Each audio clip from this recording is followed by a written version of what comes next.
Hello students, welcome to Siva Academy online classes. Myself LV Mitra, Director, Co-founder and HOD Physics. जैसा कि orientation session में जो है मैंने सिवाय एकेडमी के बारे में कुछ ब्रीफ इंट्रोडक्शन आप लोगों को दिया था। आज जो है चूँकि हम लोग की पहली क्लास है तो हम लोग कोर्स कैसे आगे प्रोसीड करेंगे, फिजिक्स का कोर्स कैसे आगे प्रोसीड करेंगे, इसके बारे में कुछ ब्रीफ इंट्रोडक्शन जो है मैं आप लोगों को देना चाहता हूँ। जहाँ तक 11th के फिजिक्स की बात है तो 11th के फिजिक्स में जो है अगर इसको टॉपिक वाइज बांटे तो टॉपिक तो ऐसे बहुत सारे हैं, लेकिन मेजर सेक्शन अगर देखा जाए तो 11th के फिजिक्स में 80% सेक्शन जो है वो मैकेनिक्स कंटेन करता है। तो मैक्सिमम स्ट्रेस जो है हम लोग को मैकेनिक्स पे देना है।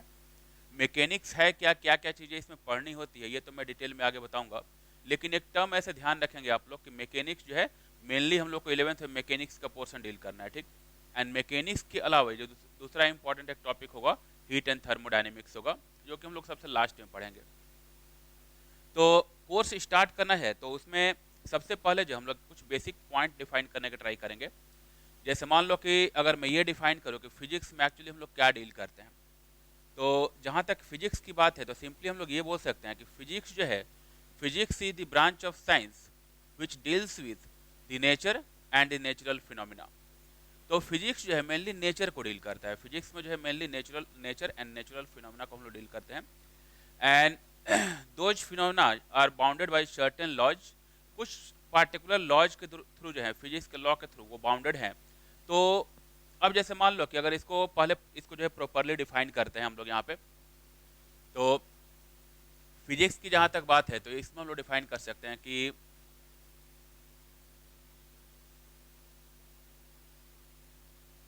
Physics is the branch of science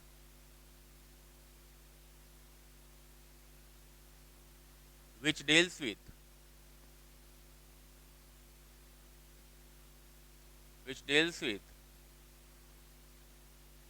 the nature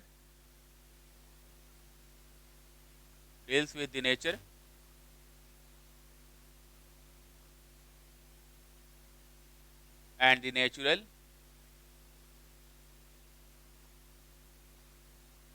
phenomena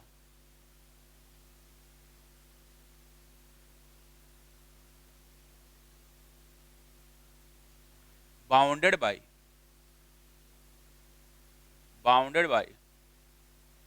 certain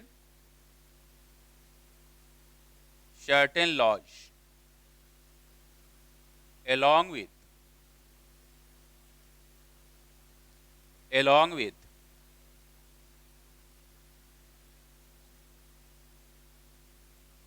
with theory and plus experiment। Theory plus experiment. तो ये जो है फिजिक्स का ऐसे फॉर्मल डिफिनीशन हम लोग बोल सकते हैं कि फिजिक्स जो है साइंस का वो ब्रांच है जो कि नेचर एंड नेचुरल फिनोमेना के बारे में डील करता है, ठीक। Bounded by certain laws. अब जैसे अब मान लो कि यहाँ पे एग्जांपल के तौर पे अगर देखा जाए तो जैसे एक कॉमन अगर एग्जांपल ले तो हम लोग ये बोल सकते हैं कि जैसे मान लो किसी ऑब्जेक्ट को अगर हम लोग ड्रॉप करें तो ड्रॉप करने पे ऑब्जेक्ट जो है नीचे अर्थ की तरफ जो है अर्थ के टुवार्ड्स मूव करता है। ये एक नेचुरल फिनोमेना हो गया, ठीक। अगर किसी भी ऑब्जेक्ट को हम लोग अर्थ सरफेस के पास से अगर ड्रॉप करते हैं तो वो जो ऑब्जेक्ट है अर्थ के टुवार्ड्स जो है मूव करेगा। अब इसमें जो है अगर कोई पूछे कि किस लॉ के थ्रू ये बाउंडेड है तो हम लोग बोल सकते हैं कि लॉ ऑफ ग्रेविटेशन जो है, ये जो फिनोमेना है, जैसे इस ऑब्जेक्ट को ड्रॉप किया तो ऑब्जेक्ट अगर नीचे ग्राउंड की तरफ जो है अर्थ के टुवार्ड्स अगर मूव किया तो ये जो है एक natural bounded by certain law में हम लोग बोल सकते हैं कि लॉ ऑफ ग्रेविटेशन जो नेचुरल फिनोमेना है एंड ये जो है लॉ ऑफ ग्रेविटेशन से बाउंडेड है। तो ये एक एग्जांपल हो गया। दूसरा अगर देखा जाए, जैसे मान लो कि और एक एग्जांपल अगर देखा जाए, जैसे मैं अगर बोल रहा हूँ और सामने अगर आप लोग सुन रहे हैं तो इसके पीछे लॉजिक क्या है, इसके पीछे लॉ क्या है। तो ये एक नेचुरल फिनोमेना है कि मैंने बोला और ये जो साउंड है, जो मेरे माउथ से जो साउंड जो है साउंड निकला वो किसी दूसरे के कान तक जो है गया, ठीक। नेचुरल फिनोमेना है। अब इसमें जो है लॉ लॉ की बात करें किस लॉ के थ्रू ये बाउंडेड है, तो ये हम लोग बोल सकते हैं कि ये जो है प्रोपगेशन ऑफ वेव जो है, प्रोपगेशन ऑफ वेव जो हम लोग पढ़ेंगे वेव, साउंड वेव में, तो उसमें किसी मीडियम में वेव कैसे प्रोपगेट करता है फिजिक्स, या ये बोल सकते हैं कि एनर्जी जो है, एनर्जी किसी मीडियम में कैसे प्रोपगेट करता है, उस लॉ के थ्रू जो है ये बाउंडेड है। इसके अलावा जैसे मान लो कि अगर हम लोग किसी ऑब्जेक्ट को देखते हैं, किसी ऑब्जेक्ट को अगर देख रहे हैं, तो उस ऑब्जेक्ट को देखने के पीछे जो है लॉ क्या है, किस लॉ से वो बाउंडेड है, नेचुरल फिनोमेना है, हम लोग किसी ऑब्जेक्ट को देख रहे हैं, लेकिन उसके पीछे किस लॉ का बाउंडेशन है, तो हम लोग बोल सकते हैं कि लॉ ऑफ रिफ्लेक्शन जो है, लाइट में जो लॉ ऑफ रिफ्लेक्शन पढ़ते हैं, लॉ ऑफ रिफ्लेक्शन से बाउंडेड है। किसी ऑब्जेक्ट को देखने के पीछे लॉजिक क्या होता है, किसी ऑब्जेक्ट को जो है हम लोग दो तरीके से देख सकते हैं, एक तो लाइट उस ऑब्जेक्ट पे इंसिडेंट हो एंड आफ्टर रिफ्लेक्शन वो लाइट हम लोग की आंखों में जाए, तो जो रिफ्लेक्टेड लाइट होती है वो हम लोग देख पाते हैं। इसके अलावा अगर वो ऑब्जेक्ट खुद का रेडिएशन प्रोवाइड कर, खुद का रेडिएशन प्रोड्यूस कर रहा है, अगर जैसे मान लो कि रात के टाइम में कोयला जल रहा है, तो हम लोगों को जो है वो ऑरेंज कलर का या रेड कलर का जलता हुआ कोयला दिखाई पड़ता है, उस केस में वहाँ पर लाइट जो है, लाइट पड़ के रिफ्लेक्ट होकर तो नहीं आ रही है, लेकिन फिर भी हम लोग उसको देख पाते हैं। कारण क्या है, वहाँ से जो एनर्जी है वो रेडिएट होता है in form of electromagnetic wave, वो एनर्जी रेडिएट होता है एंड वो जो इलेक्ट्रोमैग्नेटिक वेव्स हैं विजुअल रेंज में लाई करते हैं, तो हम लोग उसको देख पाते हैं, यानी कि रेडिएशन के थ्रू जो है वो भी एक ऑब्जेक्ट को हम लोग देख सकते हैं। ठीक, तो ये एक नेचुरल फिनोमेना है, किसी ऑब्जेक्ट का देखना जो है वो एक नेचुरल फिनोमेना है, और ये फिजिक्स के रेडिएशन के लॉ से, या ये बोल सकते हैं कि जो रिफ्लेक्शन का लॉ है, लाइट का रिफ्लेक्शन का लॉ है, उसके थ्रू हम लोग देख सकते हैं। ऐसे ही जो है जैसे दो चार्ज पार्टिकल की बात करें, दो चार्ज पार्टिकल जो है आपस में एक दूसरे को अट्रैक्ट करते हैं, ठीक, या दो चार्ज पार्टिकल आपस में एक दूसरे को रिपेल करते हैं, तो चार्ज पार्टिकल्स के बीच में अट्रैक्टिव फोर्स का लगना या रिपल्सिव फोर्स का लगना अगर देखा जाए, तो ये एक नेचुरल फिनोमेना हो गया, ठीक। लेकिन अब इसके पीछे अगर कोई पूछे कि लॉ क्या है, तो हम लोग बोल सकते हैं कि फिजिक्स में जो कूलम्ब्स लॉ हम लोग पढ़ते हैं, कूलम्ब्स लॉ के थ्रू ये बाउंडेड है, कितना फोर्स लगेगा, उसका मैग्नीट्यूड क्या होगा, डायरेक्शन क्या होगा, ये हम लोग कूलम्ब्स लॉ से फाइंड कर सकते हैं। तो ऐसे बहुत सारे एग्जाम्पल हम ले सकते हैं, नेचर में ऐसे बहुत सारी चीज़ें हो रही होती हैं जिनको हम लोग जो है किसी न किसी लॉ से जो है हम लोग जो है बाउंड कर सकते हैं।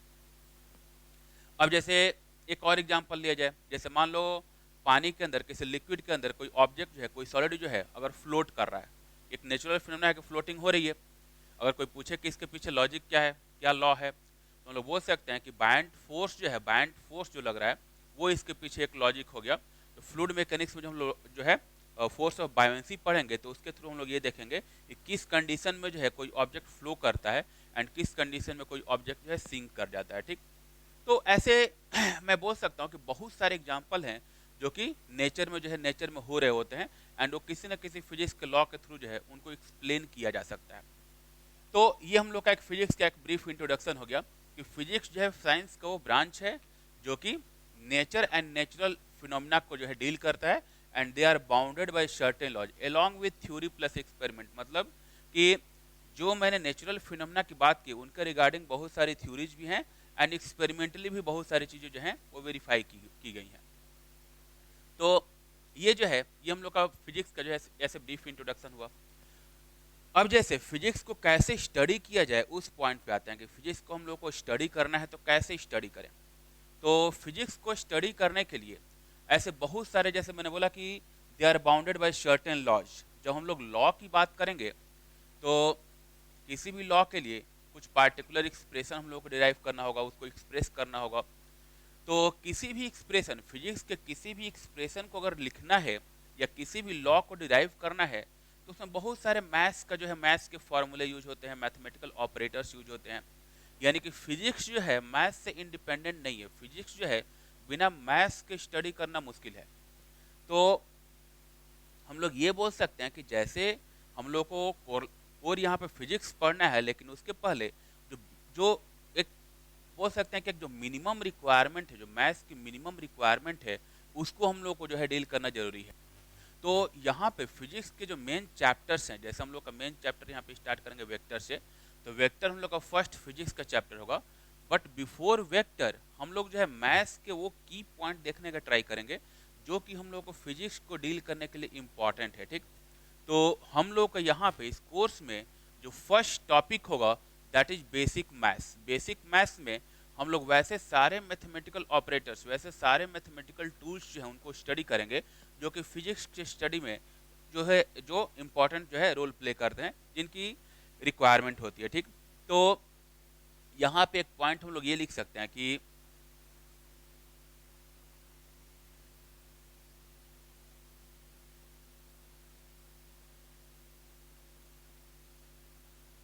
to express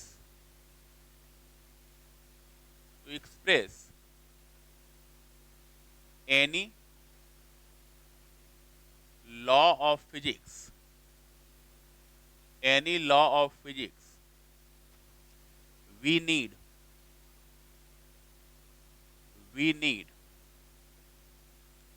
mathematical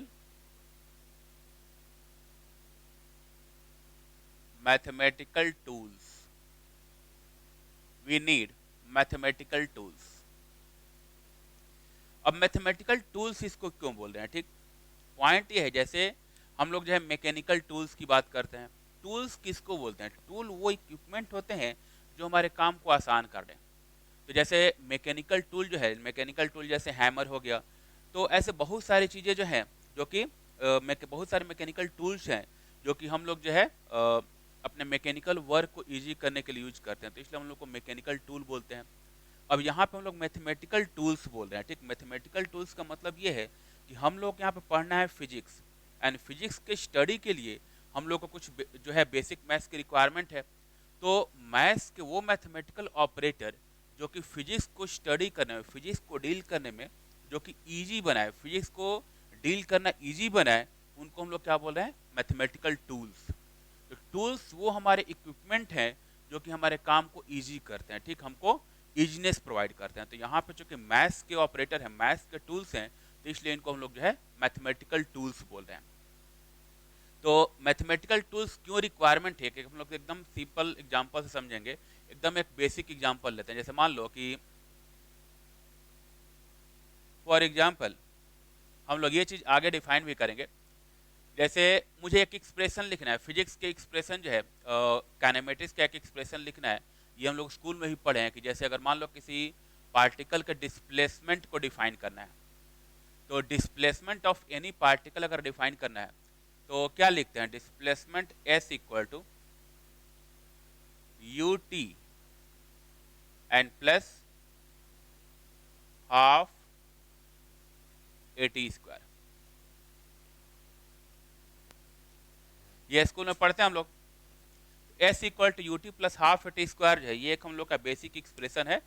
one D motion का जो है, वन डायमेंशनल मोशन का एक्सप्रेशन है, जिसके थ्रू जो है हम लोग किसी पार्टिकल का डिस्प्लेसमेंट फाइंड करते हैं कि अगर उस पार्टिकल का एक्सेलरेशन अगर कांस्टेंट हो, कुछ इनिशियल वेलोसिटी यू दिया रहे एंड टाइम टी दिया रहे, तो कितने पार्टिकुलर टाइम में जो है वो पार्टिकल का डिस्प्लेसमेंट क्या होगा। ठीक, तो ये एक डिस्प्लेसमेंट का पॉइंट है। हाँ, इसका डिटेल, इस फॉर्मूले की लिमिटेशंस क्या है, इस फॉर्मूले का डिटेल क्या है, वो हम लोग जो है वन डी मोशन जब पढ़ेंगे, काइनेमेटिक्स जब पढ़ेंगे, तो वहाँ पे इसके बारे में लोग डिटेल चर्चा करेंगे। लेकिन यहाँ पे इस पोर्शन में हम लोग बस एक एग्जांपल देखना चाह रहे हैं कि कैसे हम लोग फिजिक्स को जो है एक छोटे से फिजिक्स के एक्सप्रेशन को स्टडी करने के लिए कैसे हम लोग को मैथमेटिकल टूल्स की रिक्वायरमेंट हो सकती है।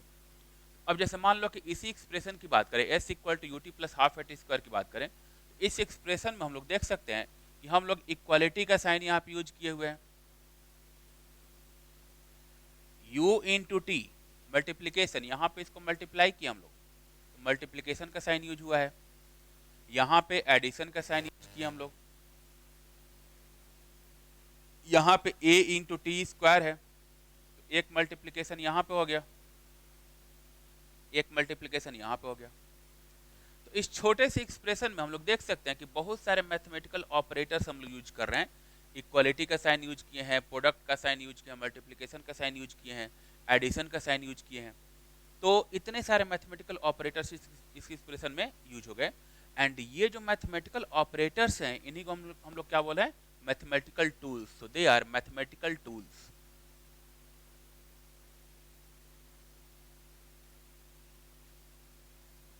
मैथमेटिकल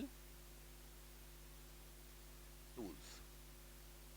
तो ये एक बेसिक ऐसे मैंने एग्जांपल बताया कि हम लोगों को कैसे मैथ्स के रिक्वायरमेंट पढ़ सकते हैं, फिजिक्स पढ़ने में कैसे हम लोग को मैथ्स की रिक्वायरमेंट पड़ेगी। तो अब यहाँ पे तो ठीक है, मैंने simple addition subtraction and equality की बात की, लेकिन ऐसा नहीं कि हम लोग जो बेसिक मैथ्स जो मैंने बोला कि हम लोग को जो है स्टार्टिंग में कुछ मैथ्स की चीज़ें पढ़नी होंगी, तो ऐसा नहीं कि हम लोग एडिशन सब्ट्रैक्शन यहाँ पे पढ़ने वाले हैं।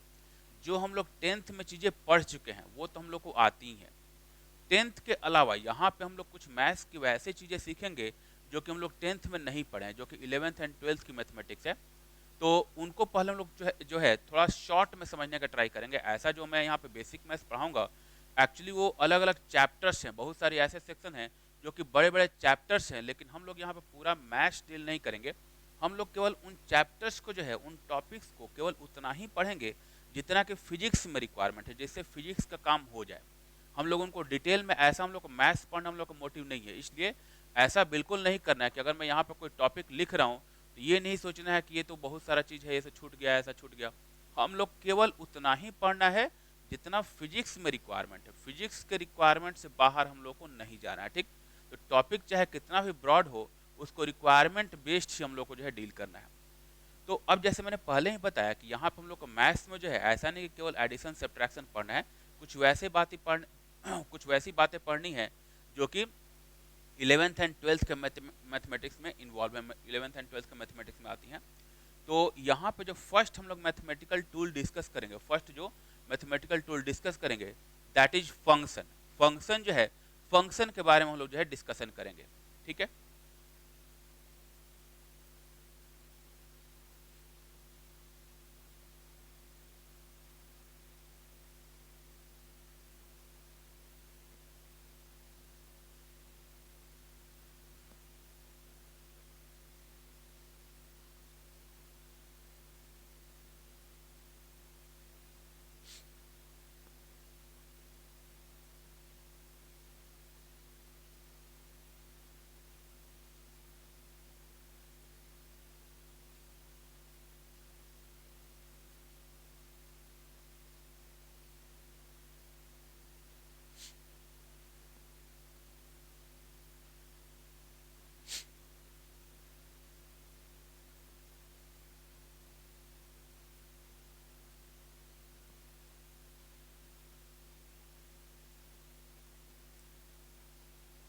ठीक है, तो इसमें फर्स्ट पॉइंट जैसे मैंने बोला कि फंक्शन हम लोग को स्टार्ट करना है, तो पहले फंक्शन को डिफाइन करते हैं।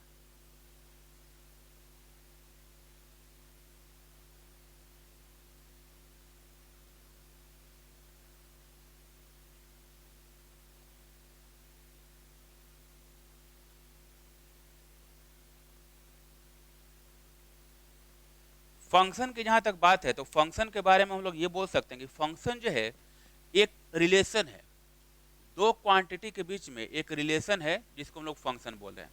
ऐसे फंक्शन के लिए बहुत सारी कंडीशंस होती हैं, जिन कंडीशंस को डिटेल में, जैसे फंक्शन जो है 12th के मैथमेटिक्स का पार्ट है, कैलकुलस का पार्ट है, तो इसका जो डिटेल्ड है, क्या क्या इसमें मतलब लिमिटेशंस होती हैं, क्या क्या रिस्ट्रिक्शंस होती हैं, वो सारे रिस्ट्रिक्शन जो है डिटेल्ड मैथमेटिक्स में पढ़ सकते हैं।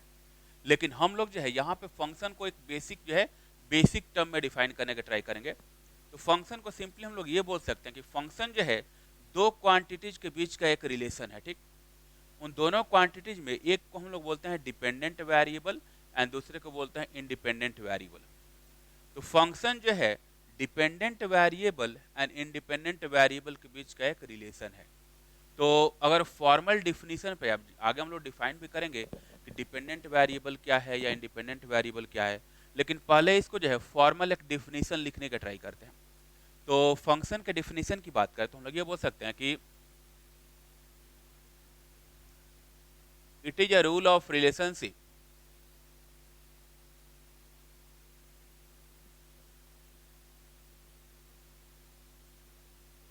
Rule of relationship between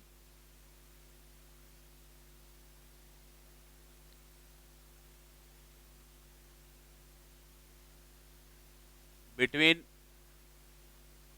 independent variable independent variable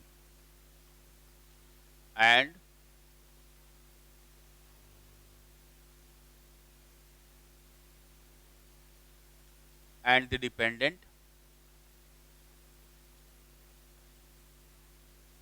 variable, in which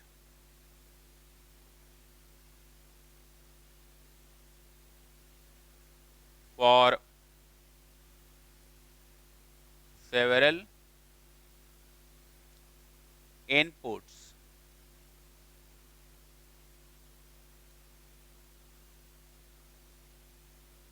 we get several outputs. तो फंक्शन जो है, फंक्शन एक रूल ऑफ रिलेशनशिप है between independent and the dependent variable, जिसमें हम लोग बहुत सारे इनपुट के रिगार्डिंग जो है, इनपुट के करस्पॉन्डिंग जो है बहुत सारे आउटपुट हम लोग गेन करते हैं। अब ये इनपुट क्या है, आउटपुट क्या है, सारा कुछ हम लोग देखेंगे यहाँ पे, लेकिन ये हम लोग का एक बेसिक डिफिनीशन हो गया। फंक्शन को जो है ये डिफाइन कर दिया। अब जो है, फंक्शन किन चीज़ों से मिलकर बना होता है उनको डिफाइन करेंगे, एंड फिर हम लोग उस पॉइंट पे आएंगे कि इंडिपेंडेंट वेरिएबल क्या है, डिपेंडेंट वेरिएबल क्या है, इनपुट क्या है, आउटपुट क्या है, सारा पॉइंट जो है एक एक करके हम लोग देखेंगे। तो इसमें नेक्स्ट पॉइंट हम लोग ये डिफाइन करते हैं कि a function consist of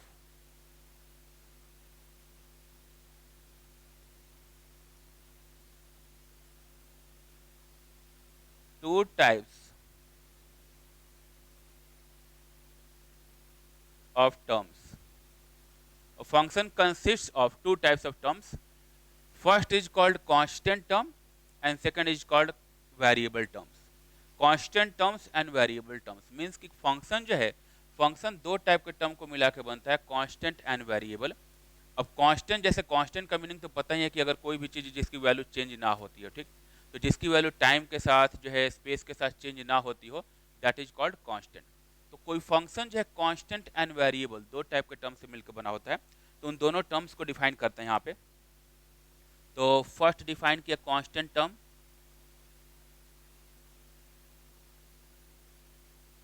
constant terms those terms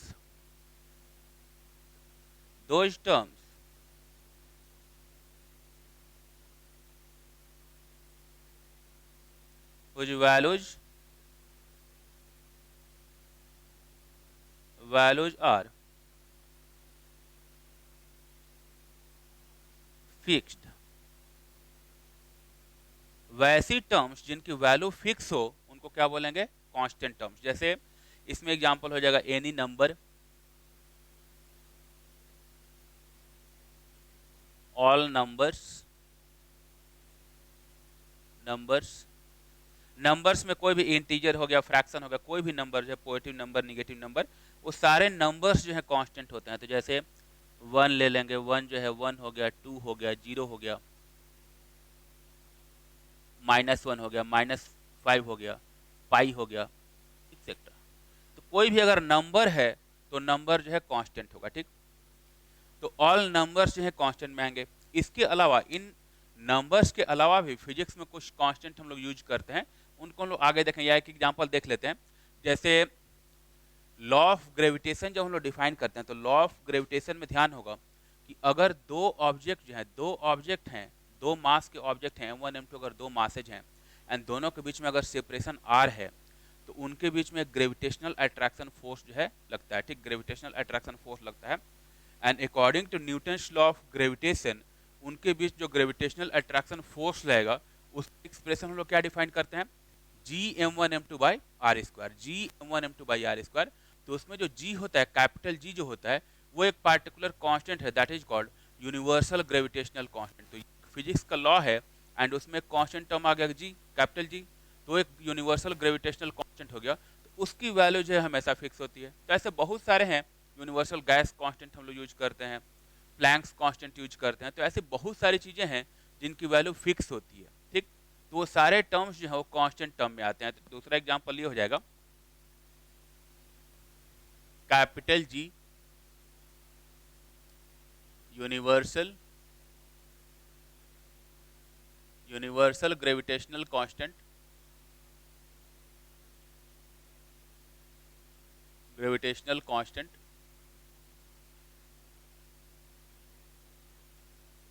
and its value is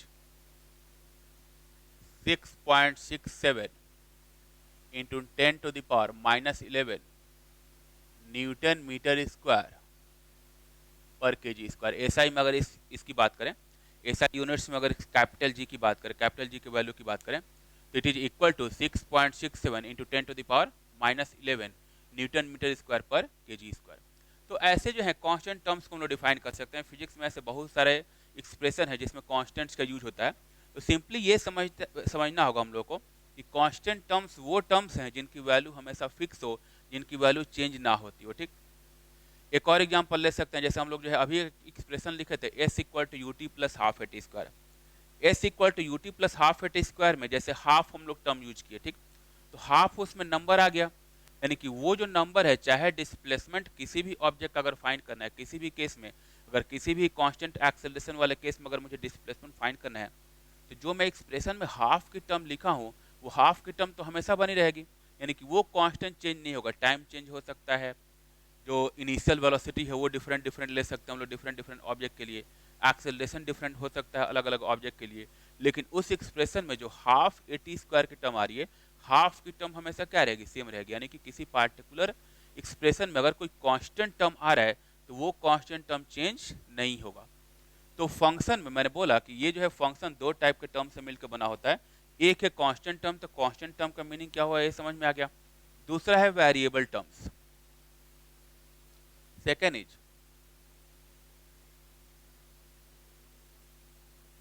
variable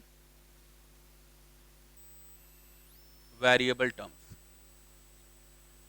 variable terms की अगर बात करें तो सिंपली ऐसे डिफाइन कर सकते हैं कि दोज टर्म्स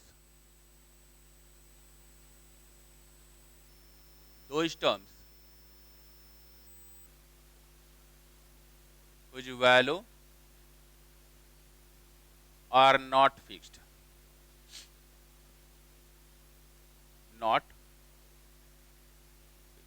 जिनकी वैल्यू फिक्स ना हो, ठीक, टाइम के साथ वैल्यू चेंज हो जाए या किसी भी दूसरे पैरामीटर पर अगर उनकी वैल्यू जो है डिपेंडेंट हो, अगर कोई क्वांटिटी जो है किसी दूसरे क्वांटिटी के साथ चेंज होता हो, जिसकी वैल्यू चेंज होती हो, तो उनको हम लोग बोलेंगे वेरिएबल टर्म्स। ठीक, तो बहुत सारी चीज़ें वेरिएबल टर्म्स में आ सकती है, जैसे किसी पार्टिकल का वेलोसिटी जो है, वेलोसिटी टाइम डिपेंडेंट हो सकता है, एक्सेलरेशन टाइम डिपेंडेंट हो सकता है, किसी पार्टिकल का पोजीशन जो है वो टाइम डिपेंडेंट हो सकता है, किसी रूम का टेम्परेचर जो है वो टाइम डिपेंडेंट हो सकता है, कहीं से किसी जो लाइन है, किसी लाइन का एंगल जो है, एंगल हम लोग का जो है थीटा जो है, एंगल थीटा जो है वो टाइम डिपेंडेंट हो सकता है। तो ऐसे वेरिएबल टर्म्स जो है, वेरिएबल टर्म्स बहुत सारे हो सकते हैं जो कि टाइम डिपेंडेंट या किसी पार्टिकुलर चीज़ पे डिपेंडेंट हो सकते हैं। अब इसमें जैसे मान लो कि अगर एक सिंपल एग्जांपल की अगर बात करें, तो जैसे अभी मैंने एक एक्सप्रेशन की बात की मैंने कि ग्रेविटेशनल फोर्स है, gravitational force acting between two particles m1 m2, two particles, जो ग्रेविटेशनल फोर्स होता है वो होता है g m1 m2 R square. अब इसमें कांस्टेंट टर्म क्या है, वेरिएबल, एक पार्टिकुलर रिलेशन हो गया g m1 m2 upon R square, F equal to g m1 m2 R square, ये एक पार्टिकुलर रिलेशन हो गया।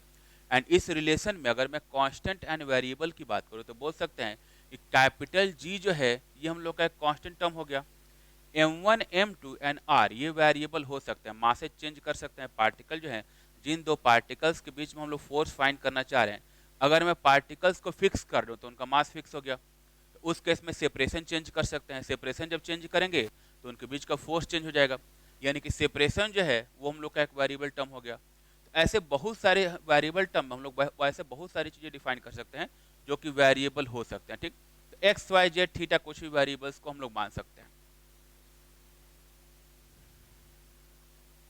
ठीक है, अब ये वेरिएबल टर्म हो गया। अब जैसे एक पार्टिकुलर रिलेशन हम लोग कंसीडर करते हैं, जैसे अगर हम लोग कंसीडर करें एक रिलेशन के बारे में,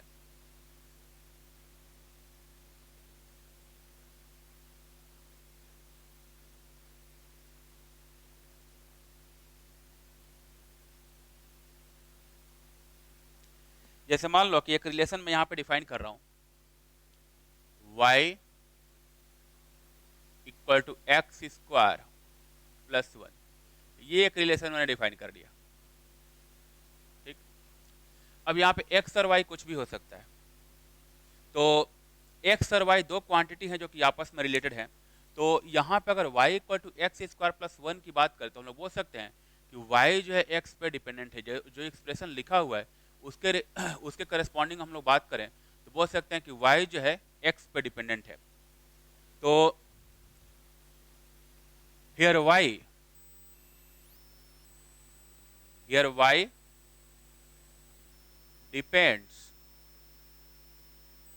डिपेंड्स अपॉन x, बोलेंगे ना जी।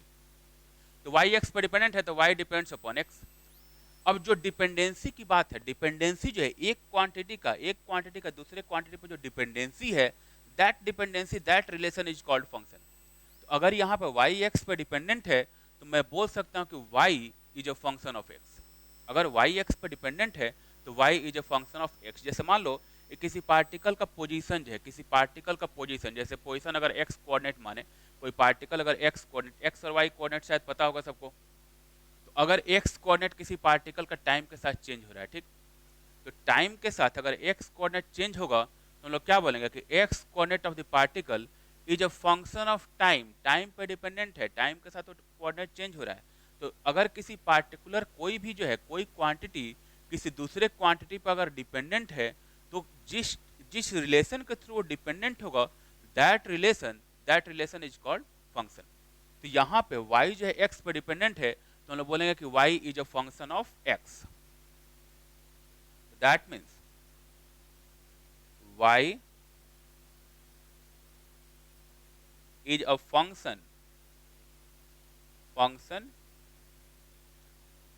Of x। y जो है x का फंक्शन है। फंक्शन को एक्सप्रेस कैसे करते हैं, तो फंक्शन को जनरली जो है f, कैपिटल F या स्मॉल f से ऐसे सिंबल से रिप्रेजेंट किया जाता है। तो ये जो रिलेशन है इसको ऐसे लिख सकते हैं कन्वर्ट करके कि that means y is a function of x। And ये जो फंक्शन है, ये जो रिलेशन है वो क्या है कि y is equal to x square plus 1। y जो है एक्स स्क्वायर प्लस 1 की इक्वल है। तो जब मैंने स्टार्टिंग में बोला था कि function is a rule of relationship between dependent and independent variable, तो अब यहाँ पे यही है कि यहाँ पे क्या है कि x भी वेरिएबल है, y भी वेरिएबल है, और एक वेरिएबल दूसरे वेरिएबल पे डिपेंडेंट है। तो दो यहाँ पे जो है दो वेरिएबल्स हैं, दोनों आपस में डिपेंडेंट है। तो जो ये डिपेंडेंसी है, that dependency is called function. तो यहाँ पे हम लोग बोल सकते हैं कि x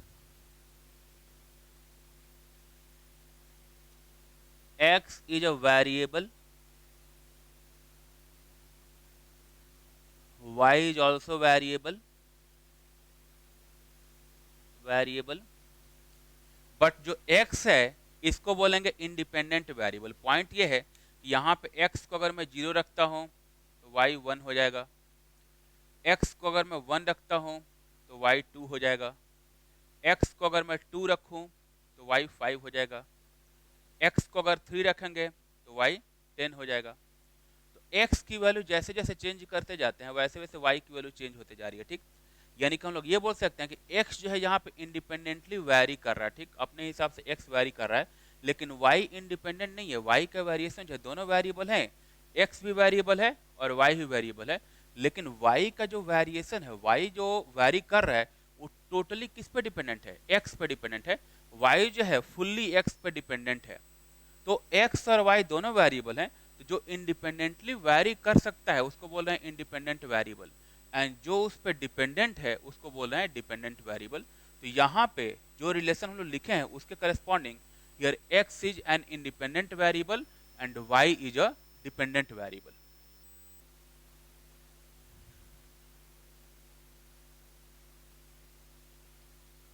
x it is independent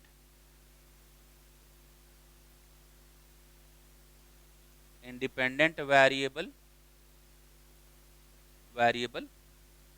and y it is dependent dependent variable, x is independent variable and y is dependent variable. तो ये जो है ये हम लोग का रिलेशन डिफाइन हो गया। तो अब थोड़ा सा जो है फंक्शन एक्चुअली है क्या, अब थोड़ी सी फील आई होगी कि फंक्शन जो है दो क्वांटिटी के बीच का रिलेशन है, दो क्वांटिटी के बीच का रिलेशन जो है, एंड उस रिलेशन को हम लोग फंक्शन बोल रहे हैं। एंड उस रिलेशन में एक क्वांटिटी इंडिपेंडेंट हो सकती है, दूसरी क्वांटिटी उस पर डिपेंडेंट है। तो यहाँ पे भी देख सकते हैं कांस्टेंट भी है जी, एक्स और वाई दोनों वेरिएबल्स हैं एंड वन कांस्टेंट है। तो ये एक रिलेशनशिप हो गया जो कि वेरिएबल और कांस्टेंट दोनों टाइप के टर्म से मिलकर बना होता है। तो जो अभी मैंने डिफाइन किया था कि फंक्शन जो है, फंक्शन एक टाइप का रिलेशन है जिसमें कांस्टेंट एंड वेरिएबल्स दोनों इन्वॉल्व हो सकते हैं, ठीक, दोनों टाइप की टर्म्स हो सकती है। एंड उस रिलेशन में एक क्वांटिटी जो है इंडिपेंडेंट वेरिएबल हो सकती है और दूसरी जो है डिपेंडेंट वेरिएबल हो सकती है, ठीक। तो अब ये शायद सबको क्लियर होगा कि फंक्शन एक्चुअली है क्या।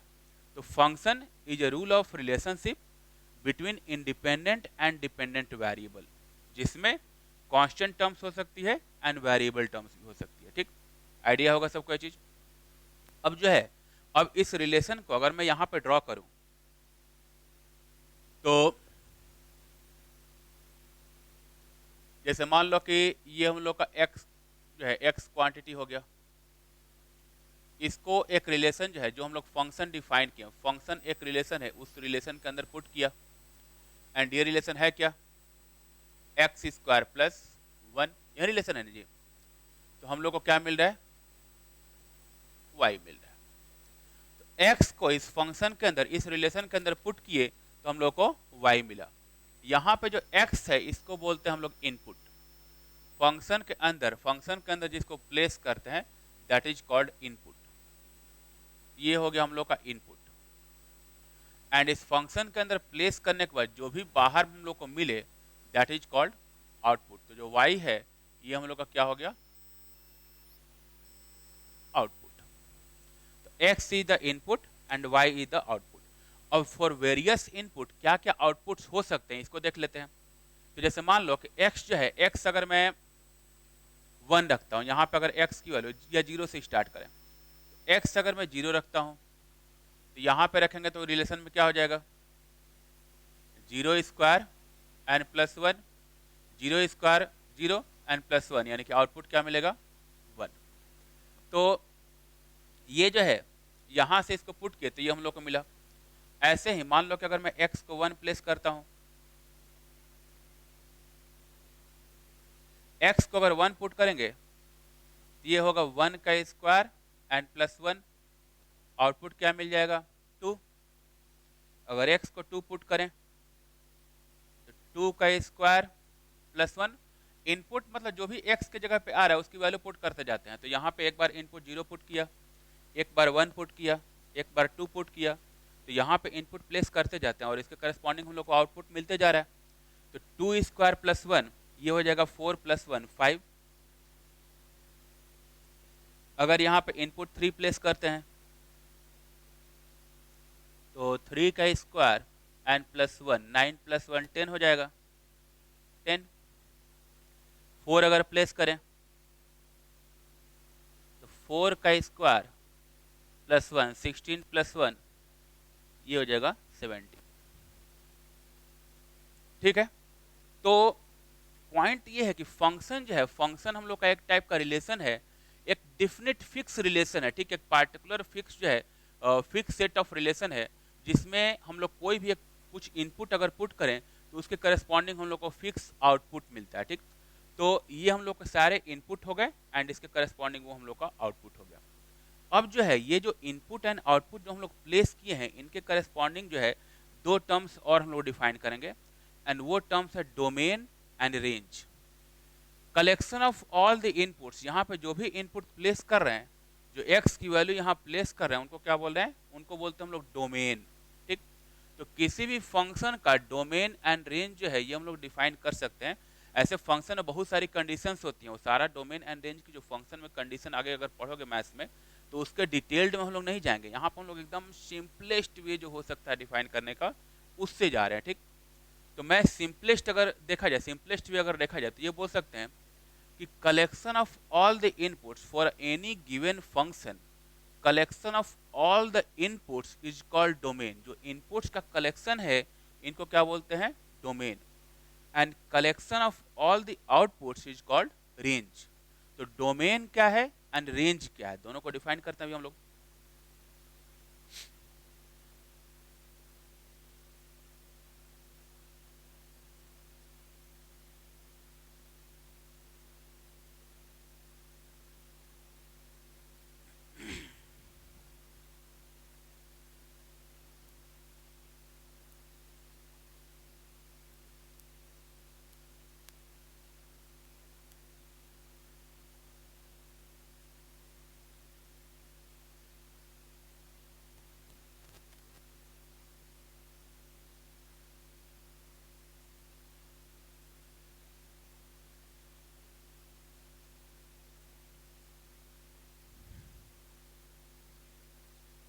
ठीक है, तो नेक्स्ट इसमें डिफाइन करते हैं हम लोग domain.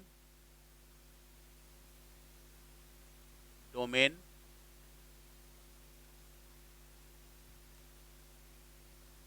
For any given function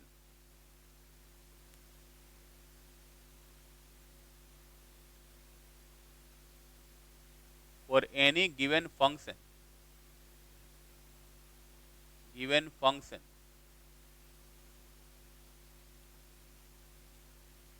collection of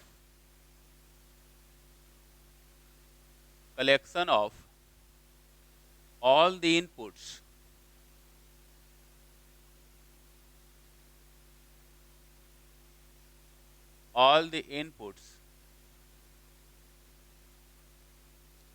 is called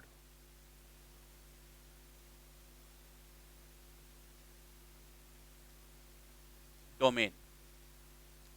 collection of all the inputs is called domain. जैसे प्रीवियस एग्जांपल में हम लोग देखे थे, तो वहाँ पे x की वैल्यू जो है मैंने 0 पुट किया था, 1 पुट किया था, 2 पुट किया था, 3 पुट किया था, 4 पुट किया था। तो वो जो x की वैल्यू है that is called domain. And यहाँ पे ये भी है कि ऑल द पॉसिबल इनपुट्स बोला है, ऑल द पॉसिबल इनपुट्स। तो कलेक्शन ऑफ ऑल द, हाँ यहाँ पे पॉसिबल इनपुट्स हम लोग डिफाइन कर लेंगे। Collection of all the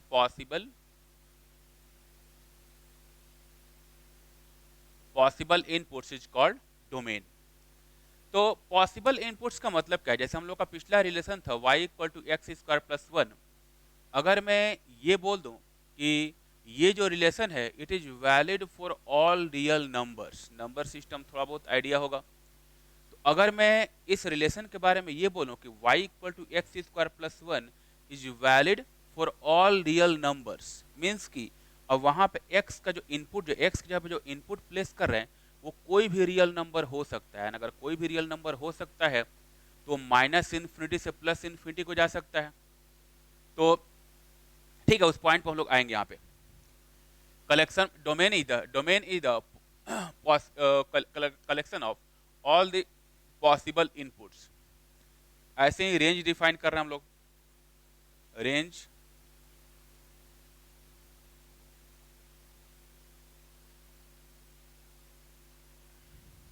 it is the collection of, range is the collection of all the possible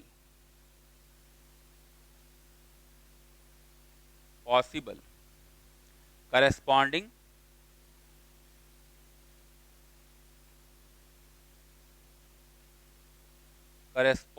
outputs। जो डोमेन में इनपुट हम लोग प्लेस किए हैं, डोमेन में जो भी इनपुट प्लेस किए हैं उसके करस्पॉन्डिंग जो भी पॉसिबल आउटपुट्स हैं दोज आर कॉल्ड रेंज। तो अब जैसे मान लो कि अब डोमेन एंड रेंज, मुझे एक एग्जांपल के थ्रू, जो हम लोग एग्जांपल लेते उसी पे अगर जाएं तो हम लोग का ये एग्जांपल था कि y equal to Y is a function of x and it is equal to x square plus 1। And इसके बारे में ये हम लोगों ने बोल दिया कि it is valid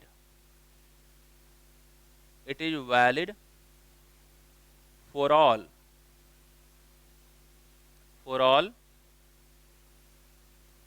real numbers. अगर ये कोई बोलता है कि y is a function of y is a function of x and it is equal to x square plus 1, and ये जो relation it is valid for all real numbers. अगर ये क्वेश्चन में दिया हुआ है कि it is valid for all real numbers, means कि इस रिलेशन में एक्स की जो वैल्यू है सारे रियल नंबर के लिए ट्रू है, सारे रियल नंबर के लिए एक्स की वैल्यू जो हम लोग पुट कर सकते हैं रिलेशन ट्रू है। यानी कि अब इस फंक्शन का अगर मैं डोमेन पूछूं तो डोमेन क्या हो जाएगा, ऑल रियल नंबर्स, यानी कि minus infinity to plus infinity, ये पूरा हम लोग डोमेन डिफाइन कर सकते हैं। तो इसका अगर मुझे डोमेन डिफाइन करना होगा तो ये बोल सकते हैं कि domain of the given function, domain of the given function is, domain को अगर मैं कैपिटल डी से डिफाइन करूं तो capital D is equal to from minus infinity to plus infinity, and इसको जो है क्लोज इंटरवल में डिफाइन करते हैं। ठीक,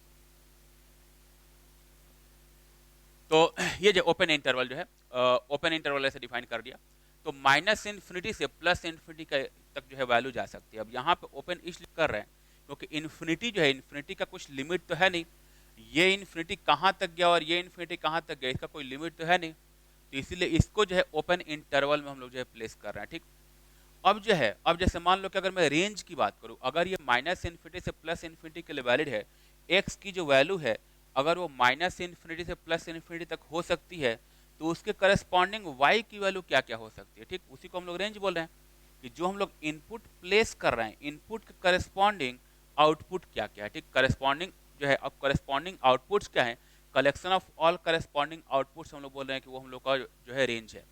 तो अगर यहाँ पे एक्स की वैल्यू माइनस इन्फिनिटी से प्लस इन्फिनिटी को जाए तो y की वैल्यू क्या क्या हो सकती है। तो ऐसे केस में सबसे पहले तो हम लोग ये फाइंड करेंगे कि y की मिनिमम वैल्यू क्या हो सकती है। तो y के मिनिमम वैल्यू की बात करें तो यहाँ पे y जो है एक्स स्क्वायर प्लस 1 है, इस एक्सप्रेशन का मिनिमम वैल्यू क्या होगा जी, तो ये तो स्क्वायर है, स्क्वायर की मिनिमम वैल्यू 0, एक्स स्क्वायर है तो स्क्वायर जो भी क्वांटिटी है हमेशा पॉजिटिव होगा, निगेटिव तो कभी होगा नहीं, तो इसकी मिनिमम वैल्यू 0, एंड जब इसकी वैल्यू मिनिमम रखेंगे तो y का मिनिमम मिलेगा, यानी कि y का मिनिमम वैल्यू क्या होगा 1। तो इस एक्सप्रेशन के थ्रू जो है, इस एक्सप्रेशन के थ्रू हम लोग ये बोल सकते हैं, या इस इक्वेशन के थ्रू हम लोग ये बोल सकते हैं कि यहाँ पे इस रिलेशन में y की मिनिमम वैल्यू 1 हो सकती है, चाहे निगेटिव रखें पॉजिटिव रखें। x की वैल्यू निगेटिव रखेंगे तभी स्क्वायर करने पे पॉजिटिव हो जाएगा, एंड पॉजिटिव रखेंगे तो भी स्क्वायर करने पे पॉजिटिव होगा। तो यहाँ पे y की वैल्यू मिनिमम 1 है, एंड y की मैक्सिमम वैल्यू के लिए क्या करेंगे, अगर यहाँ पे x को मैं इन्फिनिटी रख दूं तो y भी क्या हो जाएगा, इनफाइनाइट हो जाएगा, यानी कि y की मिनिमम वैल्यू 1 हुई और y की मैक्सिमम वैल्यू इनफाइनाइट हुई। तो इस फंक्शन का रेंज क्या होगा जी, minimum value 1 and maximum value infinite, यानी कि इस फंक्शन का जो रेंज होगा फ्रॉम 1 टू इन्फिनिटी होगा।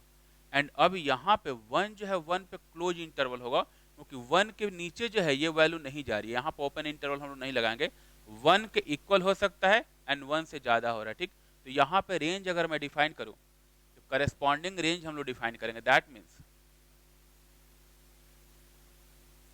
Corresponding range of the function will be, range को हम लोग नॉर्मली कैपिटल आर से रिप्रेजेंट करते हैं, तो capital R is equal to closed interval ये 1 से स्टार्ट होगा एंड इन्फिनिटी को जा रहा है, ये हम लोग का ओपन इंटरवल होगा। इधर इन्फिनिटी को टेंड करेगा, इन्फिनिटी एग्जैक्टली पहुंचेगा तो नहीं, इन्फिनिटी मीन्स क्या है, अनंत, जिसका कोई अंत ना हो, मतलब उधर बढ़ते जाएगा, तो यानी कि उधर हम लोग क्लोज नहीं कर सकते। ठीक, तो वो हम लोग का उस साइड ओपन रह जाएगा और इस साइड क्लोज हो जाएगा, क्योंकि यहाँ पे 1 हम लोग अचीव कर चुके हैं, तो यहाँ पे क्लोज होगा और उधर ओपन होगा। तो ये हम लोग का एक बेसिक आइडिया मिला, उतना डिटेल में जाने की जरूरत है नहीं। रेंज एंड डोमेन के लिए और भी बहुत सारी कंडीशंस होती हैं जिसको मैं यहाँ पे डिस्कस नहीं करना चाह रहा हूँ, क्योंकि हम लोग को फिजिक्स में जो है उसके डिस्कशन से कोई मतलब नहीं है। रेंज एंड डोमेन जो है डिटेल क्या होता है उसका हम लोग को फिजिक्स में कोई एडवांटेज नहीं है। फिजिक्स के लिए बेसिक इतना इन्फॉर्मेशन काफ़ी सफिशियंट है कि डोमेन किसको बोलेंगे, रेंज किसको बोलेंगे। तो बस तुम्हारे लिए इतना सफिशियंट है कि किसी भी गिवन फंक्शन में, किसी भी रिलेशन में जो कलेक्शन ऑफ इनपुट्स है, जो हम लोग इनपुट प्लेस कर रहे हैं, उनके सारे कलेक्शन को हम लोग डोमेन बोलते हैं।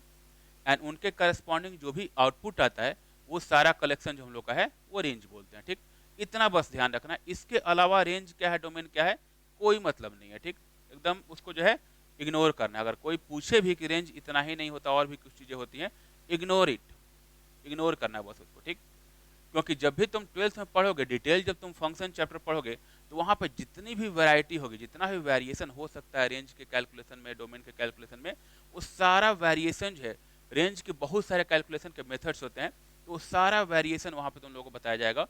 फंक्शन के भी बहुत सारे टाइप्स होते हैं, बहुत सारे सेट ऑफ रिलेशंस हैं, वो सारे रिलेशन जो है डिटेल में बताए जाएंगे। तो अभी जो है, अभी हम लोग को उन डिटेल से कोई खास मतलब नहीं है। हम लोग के लिए बेसिक जो है, बेसिक एक फंक्शन का हम लोग जो है एक ओवरव्यू लेना चाह रहे हैं, तो उसके लिए इतना इन्फॉर्मेशन जो है सफिशियंट है। ठीक, अब आगे प्रोसीड करते हैं इसमें। और ओके, तो रेंज एंड डोमेन डिफाइन करने के बाद नेक्स्ट पॉइंट पे जाते हैं। जैसे हम लोग यहाँ पे जो है कुछ रिलेशन डिफाइन करने का ट्राई करेंगे कि एक्चुअली जो है हम लोग किस टाइप के रिलेशन को फंक्शन बोल सकते हैं। एकदम बेसिक एग्जांपल से समझने का ट्राई करेंगे इसको।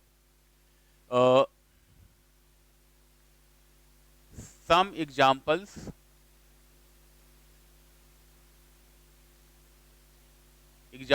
Of function. अब जैसे मान लो कि फर्स्ट एक बेसिक एग्जांपल देखें, तो जैसे मान लो कि एक स्फीयर है, एक स्फीयर कंसीडर करते हैं।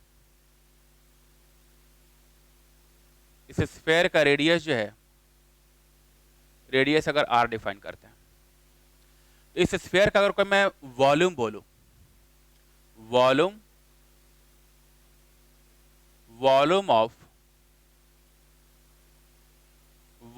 ऑफ अ स्फीयर, वॉल्यूम को अगर v से डिफाइन करते हैं, तो वॉल्यूम ऑफ अ स्फीयर क्या डिफाइन होगा, फॉर्मूला पता होगा सबको, 4/3 पाई आर क्यू। ये डिफाइन करते हैं ना जी, volume of a sphere is 4/3 pi R Q.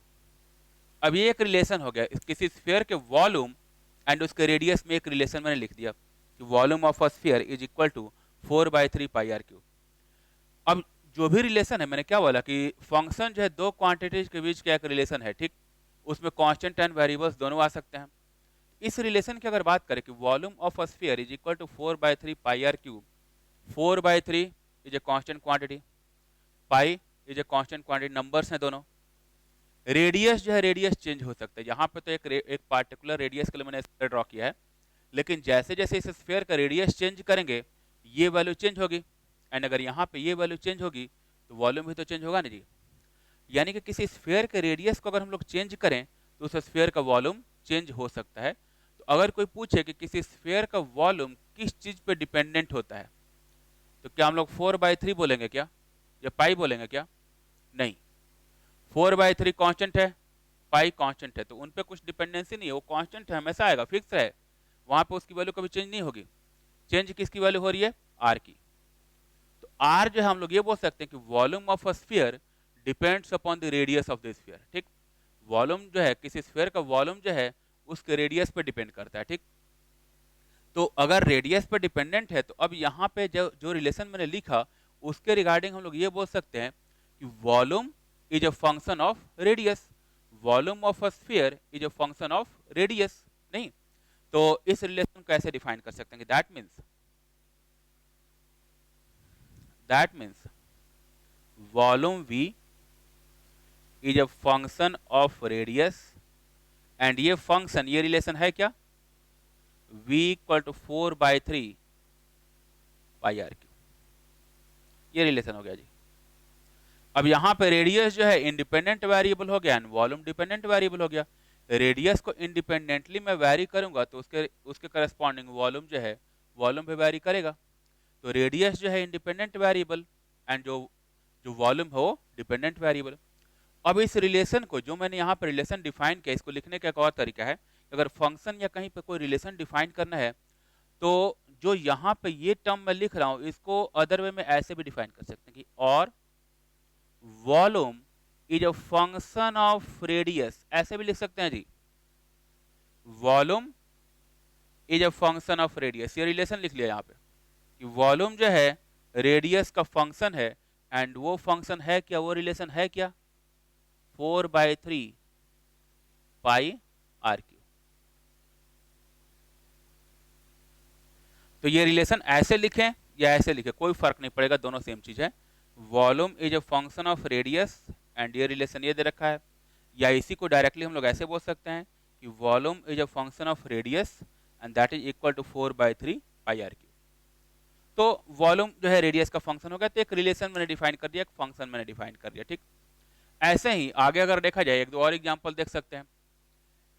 जैसे मान लो कि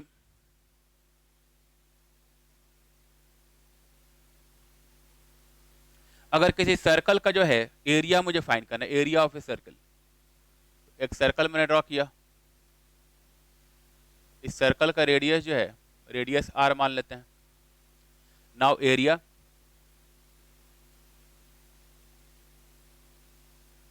area of a circle capital A से अगर डिफाइन करें, area A is equal to pi R square होता है ना जी, area of a circle is pi R square. Again pi यहाँ पे तो कांस्टेंट होगा, रेडियस जैसे जैसे चेंज होगा वैसे वैसे एरिया की वैल्यू चेंज होती जाएगी। तो यानी कि यहाँ पे ये बोल सकते हैं कि एरिया जो है it is a function of radius, area is a function of radius, ठीक।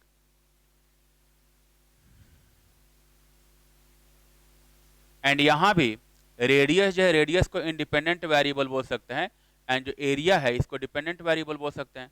That means area A is a function of radius and that is equal to pi R square,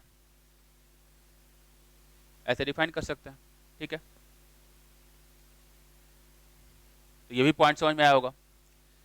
अब इसके अलावा जैसे फिजिक्स का भी एक एग्जांपल लेते हैं। मान लो कि कोई पार्टिकल जो है, कोई पार्टिकल मूव कर रहा है, ठीक, कोई पार्टिकल किसी स्ट्रेट पाथ पर मूव कर रहा है, एंड उस पार्टिकल की जो वेलोसिटी है वो टाइम के साथ चेंज हो रही है। वेलोसिटी जो है जैसे मान लो कि 1 सेकंड की वेलोसिटी, 2 सेकंड की वेलोसिटी, 3 सेकंड की वेलोसिटी अलग अलग दे रखा है। तो velocity of a particle, if velocity of a particle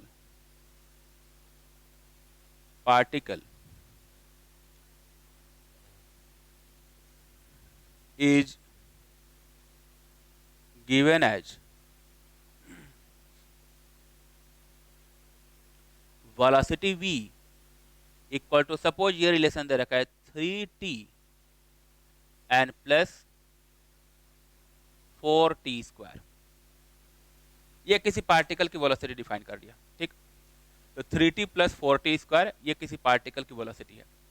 तो अब यहाँ पे जैसे मान लो कि अगर मैं टाइम को चेंज करूं तो या कांस्टेंट यहाँ पे कुछ भी हो सकता है, जो यहाँ पे कांस्टेंट हम लोग डिफाइन कर रहे हैं, जरूरी नहीं है कि 3 एंड 4 ही ले, कोई भी एक जनरल कांस्टेंट ले लेते हैं, ठीक।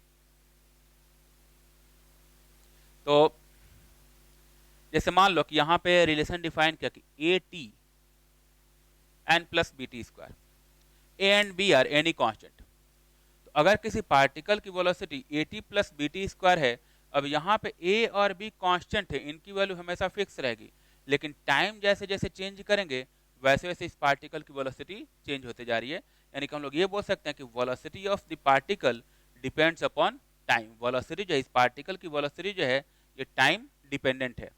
एंड अगर वेलोसिटी टाइम डिपेंडेंट है तो हम लोग ये बोल सकते हैं कि velocity is a function of time. तो यहाँ पे इसको रिलेशन को डिफाइन करना होगा, तो that means velocity of the particle is a function of time and that is equal to at plus bt square, at plus bt square। तो ये हम लोग का एक रिलेशन हो गया, ये एक फंक्शन होगा कि velocity is a function of time and that is equal to at plus bt square। तो ये पॉइंट शायद समझ में आया होगा सबको। तो यहाँ पे मैंने एक बेसिक ऐसे एग्जांपल बताने का ट्राई किया, एक बेसिक ऐसे रिलेशन बताने का ट्राई किया कि कैसे फंक्शंस डिफाइन कर सकते हैं। तो ये तो एकदम फंडामेंटल बातें हैं। इसके अलावा हम लोग आगे बहुत सारे फंक्शन डिफाइन करेंगे, बहुत सारे फंक्शन का यूज करेंगे, लेकिन एक फंडामेंटल पॉइंट मैंने बताने का ट्राई किया कि अगर कहीं भी एक वेरिएबल, एक क्वांटिटी अगर दूसरे पे डिपेंडेंट है तो उसको हम लोग फंक्शन बोल सकते हैं। यहाँ पे जो है वॉल्यूम जो है रेडियस का फंक्शन था, यहाँ पे एरिया जो है रेडियस का फंक्शन था, यहाँ पे वेलोसिटी जो है टाइम का फंक्शन हो गया। तो ये कुछ जो है एग्जाम्पल हो गए जो फंक्शन जो है फंक्शन कैसे डिफाइन करते हैं। ठीक ठीक है, आगे हम लोग जो है इस पे बढ़ते हैं कि अगर कोई पार्टिकुलर फंक्शन दिया हुआ है, एक रिलेशन दिया हुआ है, दो रिलेशन दिए हुए हैं, तीन रिलेशन दिए हुए हैं, तो उनमें कैसे रिलेशन फाइंड करेंगे एंड उन रिलेशंस को यूज करके फर्दर कैलकुलेशन कैसे करते हैं। तो डिफरेंट डिफरेंट फंक्शंस को यूज करके कैसे हम लोग कैलकुलेशंस करते हैं उस पॉइंट पे आते हैं।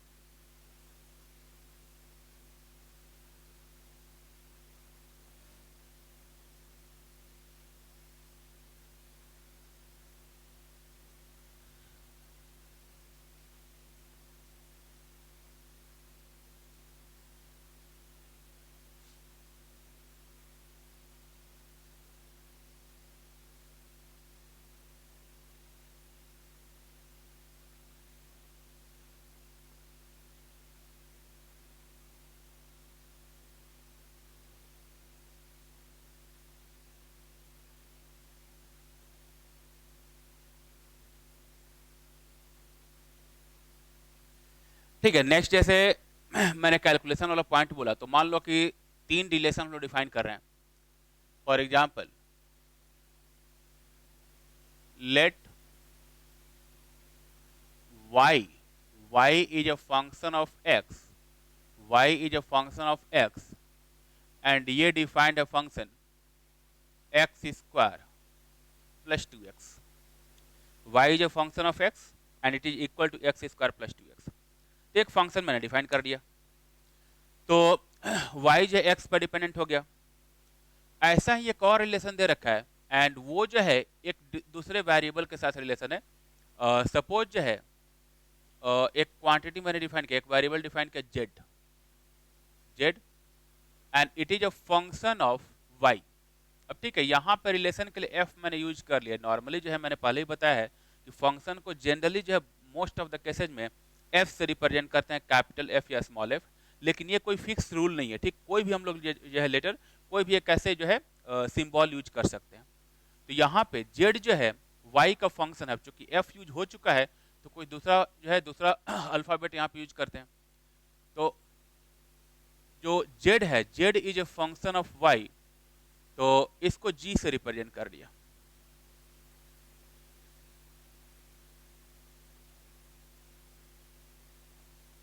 z is a function of y and ये जो फंक्शन है, ये जो रिलेशन है, that is equal to square root of y। इसके अलावा एक और वेरिएबल लेते हैं, suppose lambda. Lambda is a function of z। Lambda जो है ये z का फंक्शन है एंड ये दे रखा है that is equal to 1/1 z। ये रिलेशन डिफाइन कर दिया। तो यहां पर टोटल मैंने तीन रिलेशन डिफाइन किए, y is a function of x, z is a function of y and lambda is a function of z। And इन तीन रिलेशन के थ्रू कितनी क्वांटिटीज आपस में जो है, कितनी क्वांटिटीज आपस में रिलेटेड है? Total 4 quantities, x, y, z and lambda. तो टोटल तीन रिलेशंस दिए हुए हैं एंड इन तीनों रिलेशंस के थ्रू जो है टोटल 4 क्वांटिटीज आपस में रिलेटेड हैं। अब हम लोग जो है यहाँ पे इस एग्जांपल के थ्रू ये देखने का ट्राई करेंगे, इन चारों क्वांटिटीज में अगर किसी एक की वैल्यू दी हुई है तो दूसरे की वैल्यू कैसे फाइंड करेंगे, या किसी एक फंक्शन के बारे में कुछ रिलेशन दिया हुआ है तो उसे दूसरे फंक्शन के बारे में कैसे आइडिया लगाएंगे। तो कुछ बेसिक कैलकुलेशन यहाँ पे करने का ट्राई करेंगे। ठीक, एकदम बेसिक स्टार्टिंग से अगर देखा जाए एकदम फंडामेंटल कैलकुलेशन करें। जैसे मान लो कि अगर ये पूछता है कि फर्स्ट पॉइंट ये पूछ रहा है, find the value of lambda at x equal to 2। जब x की वैल्यू 2 है तो लेमडा की वैल्यू क्या होगी? When X is two find the value of lambda, ये रिलेशन पूछ रहा है। मतलब इन चारों क्वांटिटीज में एक क्वांटिटी का वैल्यू दे दिया, एक्स की वैल्यू दे दिया, एंड उसको यूज करके बोल रहा है कि जो है लेमडा की वैल्यू क्या होगी, तो कैसे कैलकुलेशन करेगा।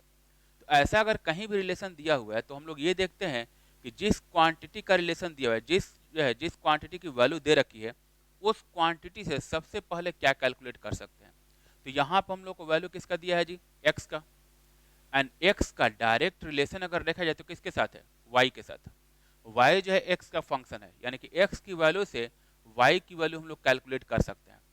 तो ये जो एक्स की वैल्यू 2 रखा है, इससे सबसे पहले क्या कैलकुलेट करेंगे, वाई की वैल्यू। एक बार जब y की वैल्यू कैलकुलेट हो गई, यहाँ पे x की वैल्यू पुट करके जब मैंने y कैलकुलेट कर लिया, तो y किसके साथ डिपेंडेंट है, z के साथ। तो y की वैल्यू यहाँ पुट करेंगे, z की वैल्यू मिल जाएगी। एंड जैसे ही z की वैल्यू आई, z की वैल्यू यहाँ पुट करेंगे तो लेमडा की वैल्यू मिल जाएगी। यानी कि x से y कैलकुलेट हुआ, y से z कैलकुलेट हुआ, एंड z से लेमडा कैलकुलेट हुआ। तो ऐसे इजीली फाइंड कर सकते हैं। तो यहाँ पे मैं x अगर 2 है तो y की वैल्यू लिखते हैं। That means y equal to 2 square plus 2 into 2। यहाँ पे x को 2 पुट कर दिया, तो 2 पुट किया तो 2 का स्क्वायर एंड प्लस 2 इंटू 2, तो 4 एंड प्लस 4 कितना हो गया जी, 8। तो y की वैल्यू 8 आ गई। अब y की वैल्यू 8 आई तो z फाइंड करने के लिए y को यहाँ पुट करना पड़ेगा। तो that means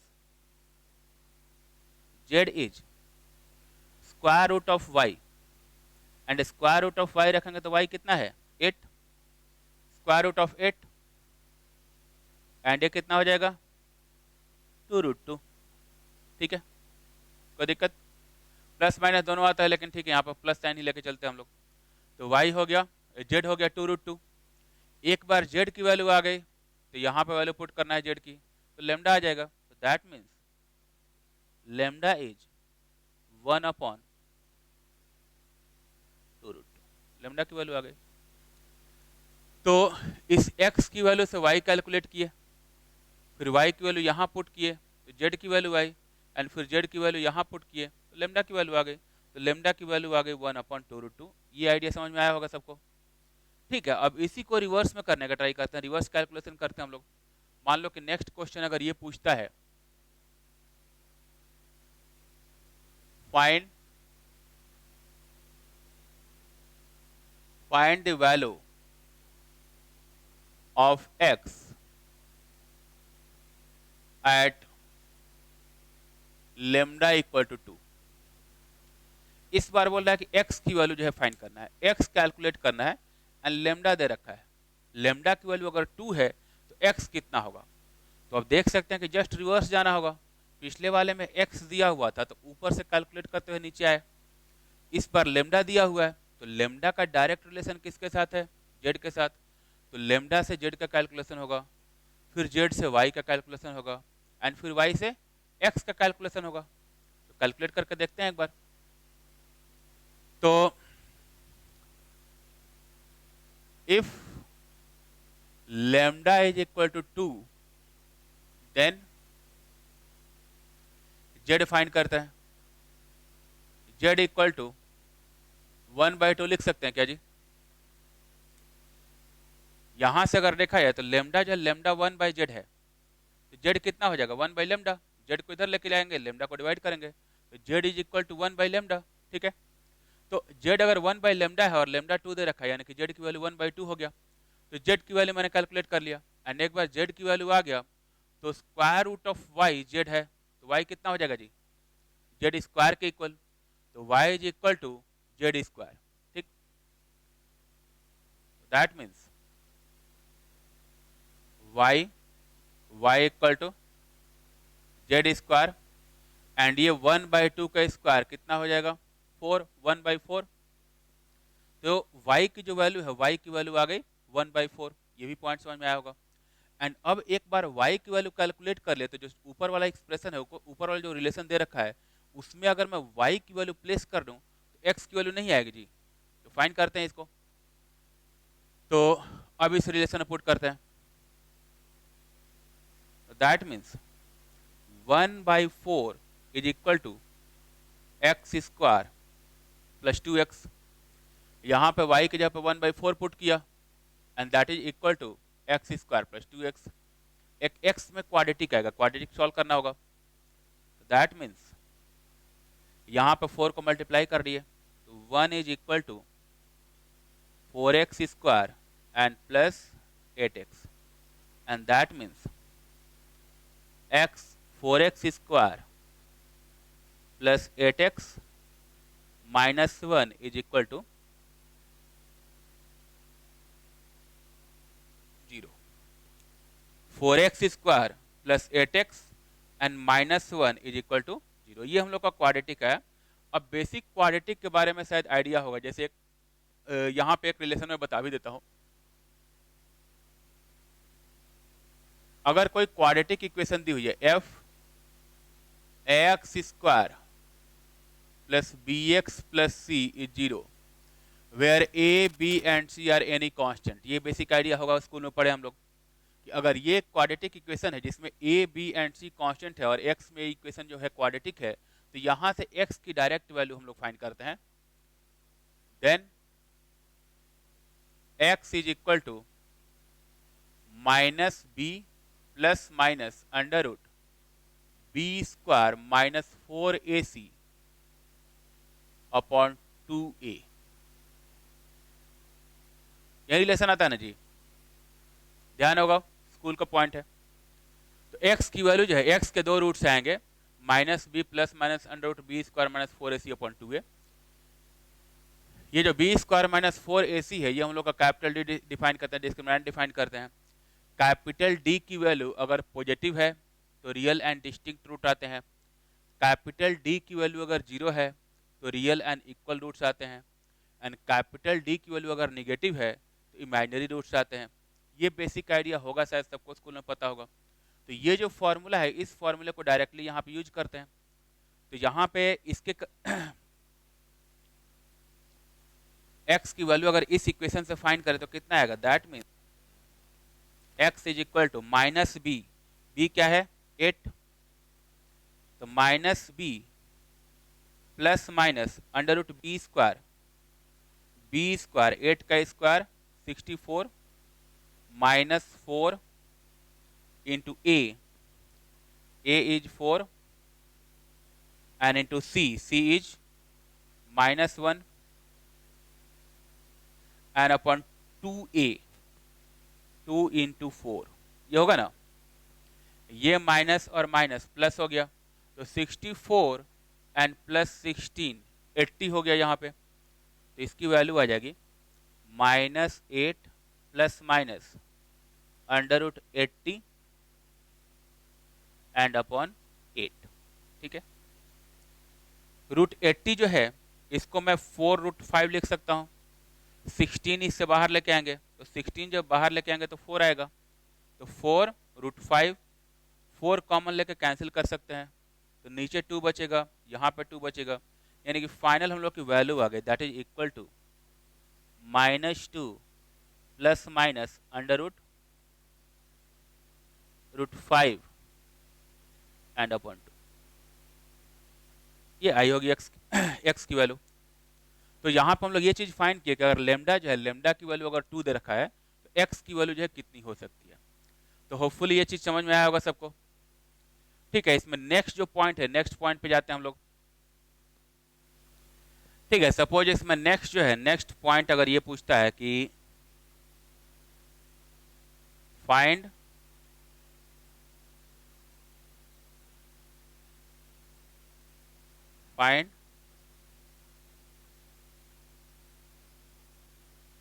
f of fx at x equal to 2। Suppose ऐसा चीज पूछ रहा है, इसको जो है, ये जो हम लोग टर्म डिफाइन किए हैं, इसको ऐसे भी लिखा जाता है f o f, function of fx, function of fx, f of fx। ये जो है, ये केवल अगर मैं इसको डिफाइन करूं तो फंक्शन ऑफ x, एंड ये क्या हो जाएगा, फंक्शन ऑफ fx। अगर यहाँ पे एफ और एफ अगर डिफाइन करना हो x इक्वल टू 2 के लिए तो कैसे फाइंड करेंगे? तो अब इसको फाइंड करने के दो तरीके हैं। एक तो तरीका ये है कि जो x की वैल्यू दी हुई है उस x की वैल्यू को सीधे यहाँ प्लेस करें एंड फिर यहाँ से ये पहले वैल्यू कैलकुलेट कर लिया जाए एंड फिर उसको जो जो आउटपुट आया अब इसके लिए क्या हो जाएगा, वो इनपुट हो जाएगा एंड फिर दोबारा से उसको जो है इनपुट को प्लेस करें एंड आउटपुट फाइंड करें। दूसरा तरीका ये है कि इधर से कैलकुलेट करना स्टार्ट कर सकते हैं कि पहले इस फंक्शन का रोल को इस फंक्शन को यूज कर लिया एंड देन इस फंक्शन को यूज किया। चलो दोनों मेथड्स यहाँ पे देखते हैं। जैसे हम लोग फर्स्ट मेथड की बात करें, मेथड 1, पहले मैं यहां से इधर से कैलकुलेशन स्टार्ट करता हूं, यानी कि पहले इस फंक्शन को यूज करूंगा एंड फिर इस फंक्शन को ओपन करूंगा। ठीक, इसको पहले सबसे आउटर मोस्ट को पहले यूज करेंगे फिर अंदर वाले को यूज करते जाएंगे। ठीक, तो एफ ऑफ एफ एक्स ये हम लोग को चाहिए।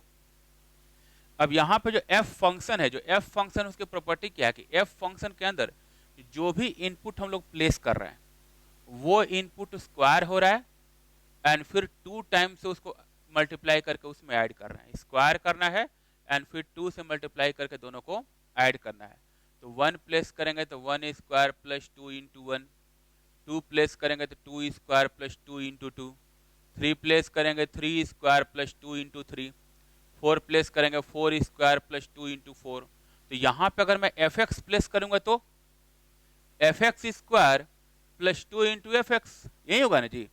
तो यहाँ पे वही किया कि x की जगह पे इस रिलेशन में x की जगह पे मैंने एफ एक्स पुट कर दिया, इसमें जो है x की जगह पे मैंने पूरा एफ एक्स पुट किया। तो क्या ये इसका आउटपुट हो जाएगा एफ एक्स का square plus 2 into F x. समझ में आता है जी?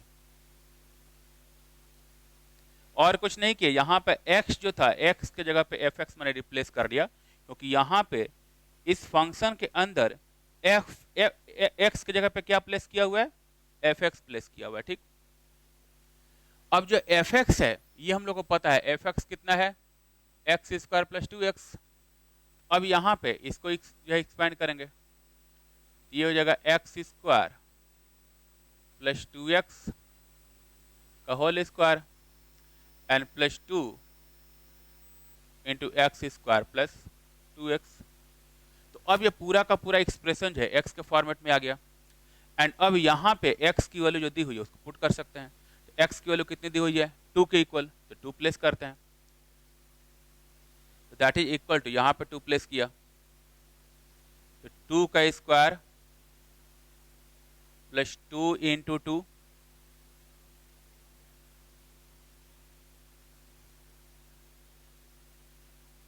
2 का स्क्वायर प्लस 2 इंटू 2 हुआ ना जी। तो ये 4 प्लस 4 8 हो गया एंड ये भी 4 प्लस 4 8 हो गया और ये 8 का स्क्वायर हो जाएगा। तो 8 का स्क्वायर 64 एंड प्लस 2 इंटू 8, तो 64 and plus 16 that is equal to 80। तो इसकी वैल्यू जो है 80 आई होगी। तो ये एक तो हम लोग का फर्स्ट वे हुआ कि जैसे इसको पहले आउटर फंक्शन को यूज किए फिर अंदर वाले फंक्शन को यूज किया एंड फिर फाइनली वैल्यू जो है पुट कर दिया। इसका रिवर्स जो है रिवर्स भी जा सकता है। रिवर्स मेथड ज़्यादा कन्वीनियंट है, इजी है कि पहले जो x की वैल्यू दी हुई है उस x की वैल्यू को ही प्लेस कर देते हैं, x की वैल्यू को ही पुट कर देते हैं। तो यहाँ पे x की वैल्यू क्या दे रखा है 2, तो पहले इस 2 को यहीं प्लेस कर दो एंड फिर इसकी वैल्यू फाइंड कर लो। इसका जो आउटपुट होगा इसके लिए इनपुट हो जाएगा एंड फिर उसका आउटपुट फाइंड कर लो। तो in second approach method 2, F of f2 पहले 2 पुट कर दिया, x की वैल्यू सीधे यहाँ 2 पुट प्लेस कर दिया। x की वैल्यू जब 2 प्लेस करेंगे तो f2 यहाँ पे 2 प्लेस करो तो f2 कितना हो जाएगा, 2 का स्क्वायर 4 प्लस 2 इंटू 2, 4 प्लस 4 ये 8 हो जाएगा। तो दैट इज इक्वल टू, ये आ जाएगा 8। बात समझ में आती है जी? तो पहले f2 की वैल्यू फाइंड किया, इस फंक्शन में प्लेस करके f2 की वैल्यू फाइंड किया, एंड अब f2 जो है 8 आ गया। अब इसके पूरे के जगह पे f2 के जगह पे मैंने 8 रख दिया, तो अब इसके जगह मैं जब 8 रखूंगा तो इस फंक्शन के अंदर अब क्या बचा, 8 बचा, यानी कि अब इस फंक्शन का इनपुट क्या हो गया, 8, एंड इनपुट अगर 8 है तो इसके करस्पॉन्डिंग आउटपुट फिर यहाँ से मिलेगा। यहाँ पे अगर मैं 8 पुट करता हूँ तो 8 का square and plus 2 into 8 that is equal to 8 का स्क्वायर प्लस 2 इंटू 8, एंड 8 का स्क्वायर होगा 64 and plus 2 into 8 16, that is equal to 80। तो ये अगेन 80 आ गया। तो दोनों तरीके हैं, ज़्यादा कन्वीनियंट ऐसा अगर कहीं पे वैल्यू दे रखा है तो ज़्यादा कन्वीनियंट अप्रोच ये होता है कि पहले वैल्यू प्लेस कर लो एंड फिर जो इनर फंक्शन है इनर फंक्शन से कैलकुलेट करते हुए बाहर आ सकते हैं। ठीक, तो जो भी वैल्यू प्लेस करना हो प्लेस करके एक एक कैलकुलेशन करके हम लोग जो है बाहर आ सकते हैं। तो यहाँ पे इसकी वैल्यू जो है 80 के इक्वल रही होगी। क्लियर है चीज?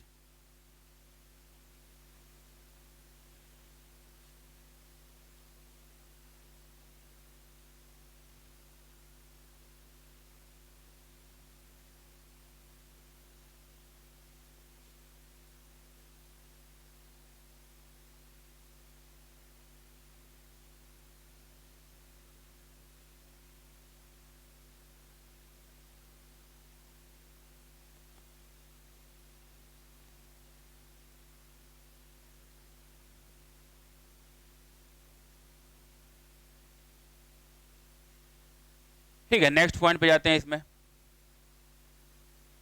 सपोज ये अगर दे रखा है, मान लो कि इसी में अगर ये पूछ दिया कि find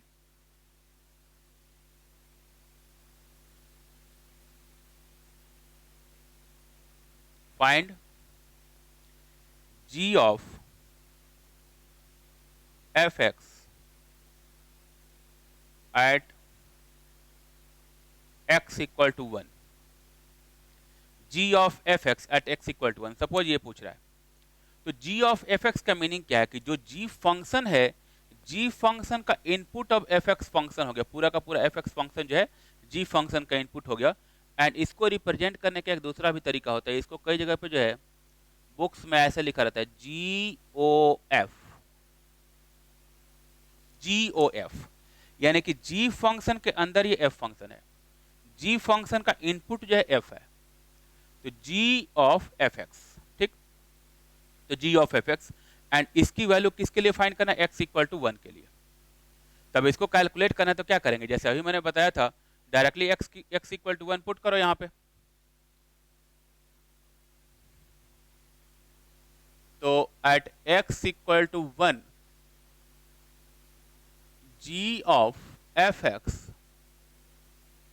is equal to g of f1, ये होगा ना जी।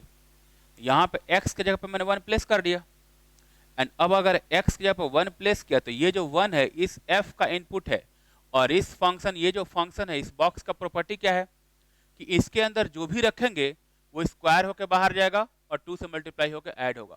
तो जैसे ही 1 प्लेस किया तो स्क्वायर होकर बाहर जाएगा और 2 से मल्टीप्लाई होकर ऐड होगा। तो 1 प्लेस किया तो 1 का स्क्वायर 1 एंड प्लस 2 इंटू 1, तो 1 प्लस 2 कितना हो जाएगा जी, 3। ये हो गया G3, एंड अब F1 की वैल्यू 3 आ गई, लेकिन ये जो 3 है इस बार G का इनपुट है, एंड G एक अलग फंक्शन है, G एक अलग प्रॉपर्टी है। ये रिलेशन क्या है, G का रिलेशन ये बोलता है कि इसके अंदर इनपुट जो भी प्लेस करेंगे वो स्क्वायर रूट के साथ बाहर जाएगा, यानी कि 1 प्लेस किया तो स्क्वायर रूट ऑफ 1, 2 प्लेस किया स्क्वायर रूट ऑफ 2, 3 प्लेस करेंगे तो स्क्वायर रूट ऑफ 3। तो वहां पे G के अंदर क्या प्लेस हुआ है, 3, तो बाहर क्या मिलेगा, square root of 3, that is equal to square root of 3। ये आ गया। ठीक है, ऐसे ही मान लो कि एक और हम लोग कैलकुलेशन करते हैं, फाइंड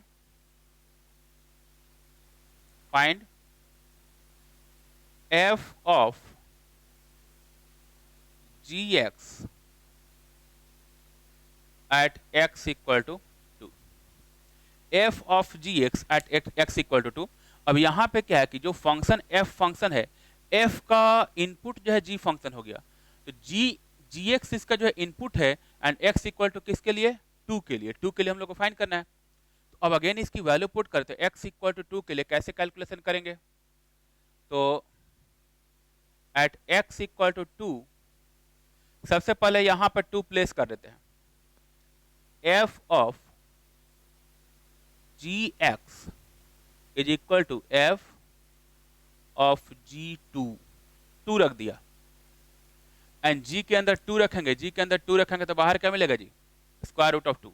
तो यहां पर 2 प्लेस किया तो यहां पे स्क्वायर रूट ऑफ 2 मिला, तो ये हो जाएगा F of root 2, F root 2 and अब जो रूट 2 है, रूट 2 यहाँ जो हम लोग फाइंड किए, रूट 2 अब एफ का इनपुट हो गया। तो अब ये जो फंक्शन है ये अपना प्रॉपर्टी यूज करेगा एंड इस फंक्शन का रिलेशन क्या है, यहाँ पे जो भी चीज पुट करेंगे इसके हिसाब से बाहर जाएगा, यानी कि रूट 2 का square and plus 2 into root 2, that is equal to root 2 का square and plus 2 into root 2, ये होगा ना। तो रूट 2 का स्क्वायर 2 हो गया, 2 प्लस 2 रूट 2 दिया आएगा, that is equal to 2 plus 2 root 2, यह होगा। तो एफ ऑफ जी एक्स जो है वो हम लोग का जो है 2 प्लस 2 रूट 2 आया होगा। तो ये पॉइंट समझ में आया होगा चीज, यानी कि यहाँ से ये चीज क्लियर है कि अगर कहीं भी 2 रिलेशन दे रखा है, कहीं भी अगर 2 रिलेशन दे रखा है एंड एक फंक्शन के अंदर दूसरा फंक्शन प्लेस कर दिया तो उनकी वैल्यू हम लोग बहुत इजीली फाइंड कर सकते हैं, रिलेशंस का यूज करके उनको हम लोग इजीली कैलकुलेट कर सकते हैं। ठीक है, एक दो एग्जांपल और देखते हैं।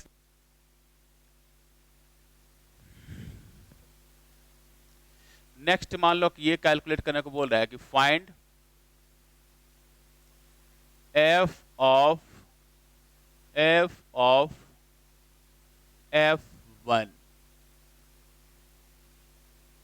यानी कि अब जो है इस फंक्शन के अंदर ये फंक्शन रखा हुआ है एंड ये दोनों जो है इसके अंदर रखे हुए हैं एंड किसके लिए कैलकुलेट करना है, x इक्वल टू 1 के लिए। तो x की वैल्यू 1 दे दिया तो ऐसे कैलकुलेट करते हुए बाहर चले जाएंगे। तो सबसे पहले f1 की वैल्यू फाइंड करेंगे ऊपर वाले रिलेशन से। f1 जो है, f1 कितना है, 1 प्लस 2 इंटू 1 3 हो जाएगा। f1 की वैल्यू 3 आई, तो f ऑफ f1 ये चाहिए ना जी, तो f1 हो गया 3, तो f ऑफ f एंड ये हो गया 3, f1 इसको 3 पुट कर दिया। ठीक, अब जो है इस फंक्शन का इनपुट ये है, अब इनपुट कितना हो गया 3, इसकी वैल्यू जो है f1 जो है उस रिलेशन से f1 की वैल्यू 3 फाइंड कर चुके हैं। तो ये जो है इसका हम लोग का इनपुट हो गया 3, तो 3 इनपुट फिर दोबारा से इसमें पुट होगा। तो 3 जब प्लेस करेंगे तो कितना होगा, 3 का स्क्वायर एंड प्लस 2 इंटू 3, 3 का स्क्वायर कितना 9 एंड प्लस 2 इंटू 3, 2 इंटू 3 6, तो 9 प्लस 6 कितना हो जाएगा 15। तो ये जो है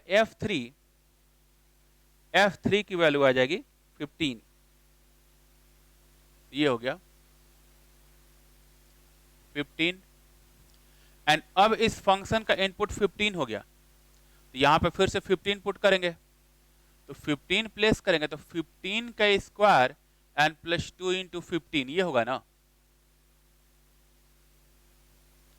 दैट इज इक्वल टू 15 का स्क्वायर एंड प्लस 2 इंटू 15, जाएगा ना जी।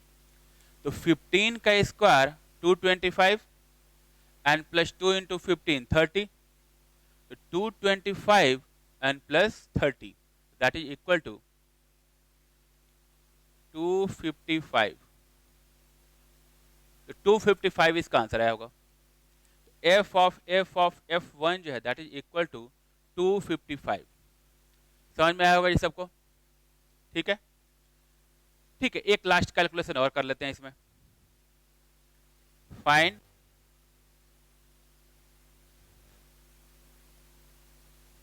f of g of h2, f of g of h2, यानी कि g का जो है, g का इनपुट h फंक्शन है और f का इनपुट g फंक्शन है, ठीक। एंड सबसे इनर इनपुट जो है यहाँ पे वैल्यू जो है वैल्यू दे रखा है 2। तो सबसे पहले h2 क्या होगा ये फाइंड करेंगे।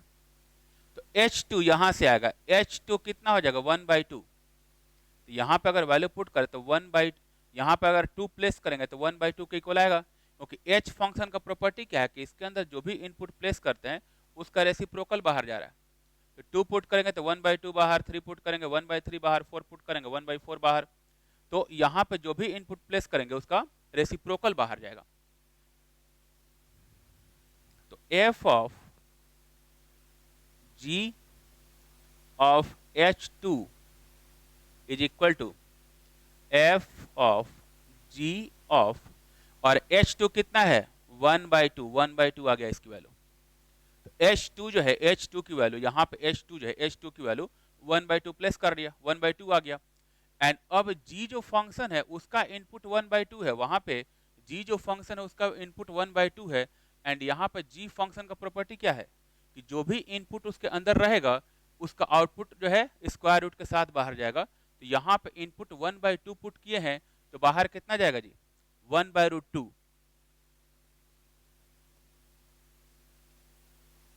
तो ये हो गया 1/√2, ठीक है। तो g of 1/2 is equal to 1/√2। And अब जो 1/√2 है ये हम लोग का f का इनपुट हो गया, f फंक्शन का इनपुट हो गया। तो f फंक्शन में इस इनपुट को प्लेस करेंगे तो ये इसके हिसाब से बाहर जाएगा, आउटपुट होगा। तो 1/√2 का whole square plus 2 into 1/√2, that is equal to 1/√2 का होल स्क्वायर प्लस 2 इंटू 1/√2, ये होगा ना। अब ये 1/2 हो गया और ये √2 से ये √2 times cancel, that is equal to 1/2 and plus √2। ये आंसर आया होगा। कोई दिक्कत इसमें? ठीक है, क्लियर है पॉइंट। तो यहाँ पे इस एग्जाम्पल के थ्रू हम लोग ये देखने का ट्राई किए कि अगर बहुत सारे रिलेशंस दे रखे हैं एंड उन रिलेशंस के थ्रू कुछ क्वांटिटीज को आपस में रिलेट किया हुआ है, तो उन क्वांटिटीज में एक की वैल्यू दी हुई है तो दूसरे की वैल्यू कैसे फाइंड करेंगे, या उन फंक्शंस को आपस में रिलेट किया हुआ है तब कैसे वैल्यू फाइंड करेंगे, उस क्या क्या वैल्यूज पूछ सकता है, कैसे जो है फंक्शंस को आपस में रिलेट कर सकता है। तो सारा वेरिएशन जो हो सकता है वो सारा कुछ हम लोग यहाँ पे देखने का ट्राई किए हैं, ठीक। तो होपफुली ये एग्जाम्पल जो है, ये फंक्शन का एग्जाम्पल समझ आया होगा। ठीक है, नेक्स्ट एक और एग्जाम्पल देखते हैं इसमें।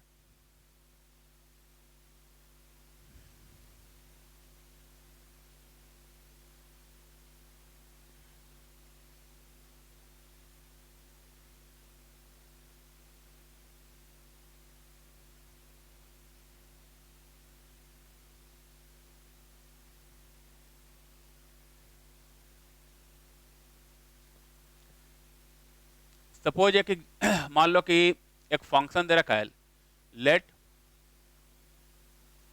F x is equal to square root of pi, then find f of pi. इसकी वैल्यू क्या होगी ये पूछा, बोला है कि एक फंक्शन डिफाइंड है f x equal to square root of pi, तो एफ पाई की वैल्यू क्या होगी। अब जैसे यहाँ पे इस फंक्शन को अगर हम लोग एनालाइज करें तो मैंने क्या बोला कि फंक्शन एक पार्टिकुलर सेट ऑफ रिलेशन है जिसमें इनपुट प्लेस करते हैं तो उसके करस्पॉन्डिंग आउटपुट मिलता है, ठीक। आउटपुट में यहाँ पे देख सकते हैं कि आउटपुट में कोई एक्स की वैल्यू नहीं दे रखा है, कोई एक्स के साथ रिलेशन नहीं है। यानी कि यहाँ पे इनपुट अगर मैं 0 पुट करता हूँ, आउटपुट हमेशा रूट पाई है। पाई यहाँ पे रूट पाई क्या है, बेसिकली कांस्टेंट है। तो इस फंक्शन का आउटपुट जो है वो कांस्टेंट टर्म आ गया, यानी कि इनपुट कुछ भी प्लेस करेंगे तो इस आउटपुट पे कोई फर्क नहीं पड़ेगा। तो 1 प्लेस करेंगे तब भी इतना होगा, 2 प्लेस करेंगे तब भी रूट पाई, 3 प्लेस करेंगे तब भी रूट पाई, तो पाई प्लेस करेंगे तब भी क्या होगा, रूट पाई ही होगा। तो ये बोल सकते हैं कि here output of the given function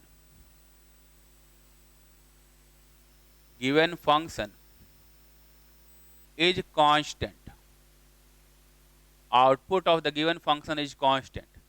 That means f1 will be equal to square root of pi, f2 will be equal to square root of pi, f3 will be equal to square root of pi.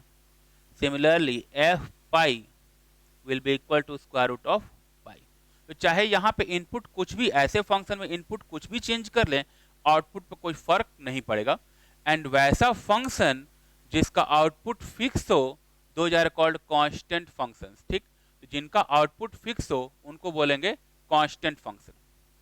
तो here output of the given function is constant and it is called constant function. ठीक, वैसा function जिनका output fix हो उनको बोलेंगे constant function. ठीक है, तो ये क्लियर होगा सबको ये चीज. तो फंक्शन जो है, जहां तक फंक्शन मैंने स्टार्ट किया था, फंक्शन का जो बेसिक पॉइंट है, फंक्शन का जो बेसिक ओवरव्यू है, वो मैंने यहाँ पे बताने का ट्राई किया है.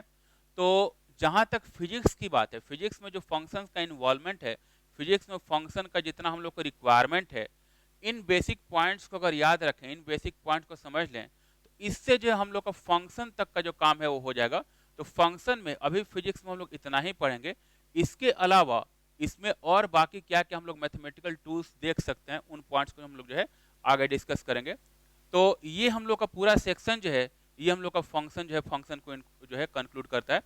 तो होपफुली जो है इतना पॉइंट जो है समझ में आया होगा.